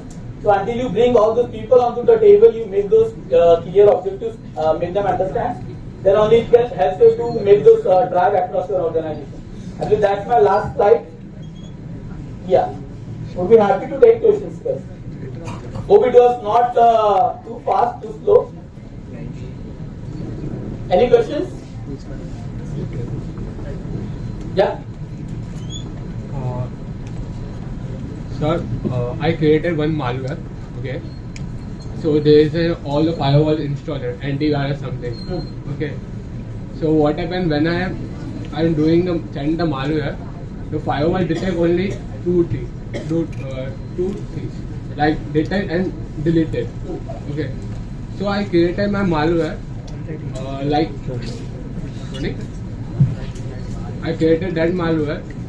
When I delete it, my malware will start processing. Okay, so my goal was that I want to destroy the server. How is my malware? Well, I can tell you. I send it through emails okay. So whenever we are human beings, we did the mistakes click or download. The antivirus detected. He deleted. Then when I deleted the malware from antivirus, the malware is storing some on CD and anything. Okay. And afterward, whenever system is restarting, my malware is working. After 7 days, he destroyed some DLL file kernel or something else. DLL. So and then what we do there is a happen. Okay. Then how we find out? Okay. So the answer to your question is that now antivirus also comes with something called as it's not only signature based. जैसे आपने बताया कि maybe अगर एक known signature है that antivirus might be detecting that. Now antivirus also comes with this AI ML kind of a technologies. Yes. Where what's the kind of a behavior? इसके पहले कैसे था? Now if it is behaving something else, then it can detect. So that kind of a now advanced features have been coming within this antivirus also, which can detect this kind of a malicious activities or intents. So even that can be bypassed. Yes, it can be bypassed. Yes. That's where I believe where I told that particular slide. Though you put a number of technical controls, we all know it is going to happen somewhere or the other. Yes. And no organization is 100% secure. But security by culture within the people would make that happen. We IT people, as one of the examples that is showed, the IT help desk was also giving out those details, right? Yes. So this is how the cultural change needs to happen. If you make sure that is been across all those employees, as I told that example, white collar or blue collar में अगर फर्क करोगे, same training need होगे, so that is going to happen into today's world. Anyone else has any questions? Yeah. In an incident response or detection phase, if attacker is renaming the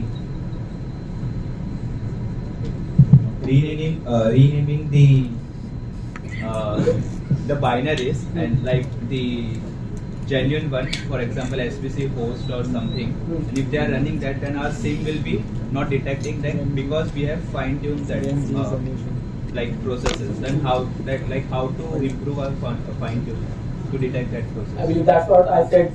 Continuous evaluation or re-evaluation of the things. I was talking about if you know how an SIM works, इसमें rules set किए होते हैं, and that's a threshold that has been set. Just to give an example, 5 times login miss कर रहा है कोई, so that may be raised across. So threshold reach करेगा तो reach करेगा. But if you are not bypassing that, as you rightly said, if someone is not reaching that threshold, then your SIM is not going to detect that. So that needs to do a fine tuning across. We can say kind of a 6-month activity or a 1-year activity where you need to sit down with your SIM guys or SOC people to understand what were the top 10 rules that were being detected. And what were the top 10 bottom rules which did not got detected? एक भी detection नहीं है, तो वो detection क्यों नहीं है? You need to work on those cases also. That's how you can fine tune those rules and you can take it forward. Maybe next time, if you fine tune that, you can have more number of detections and you can find out that exactly. Any more questions?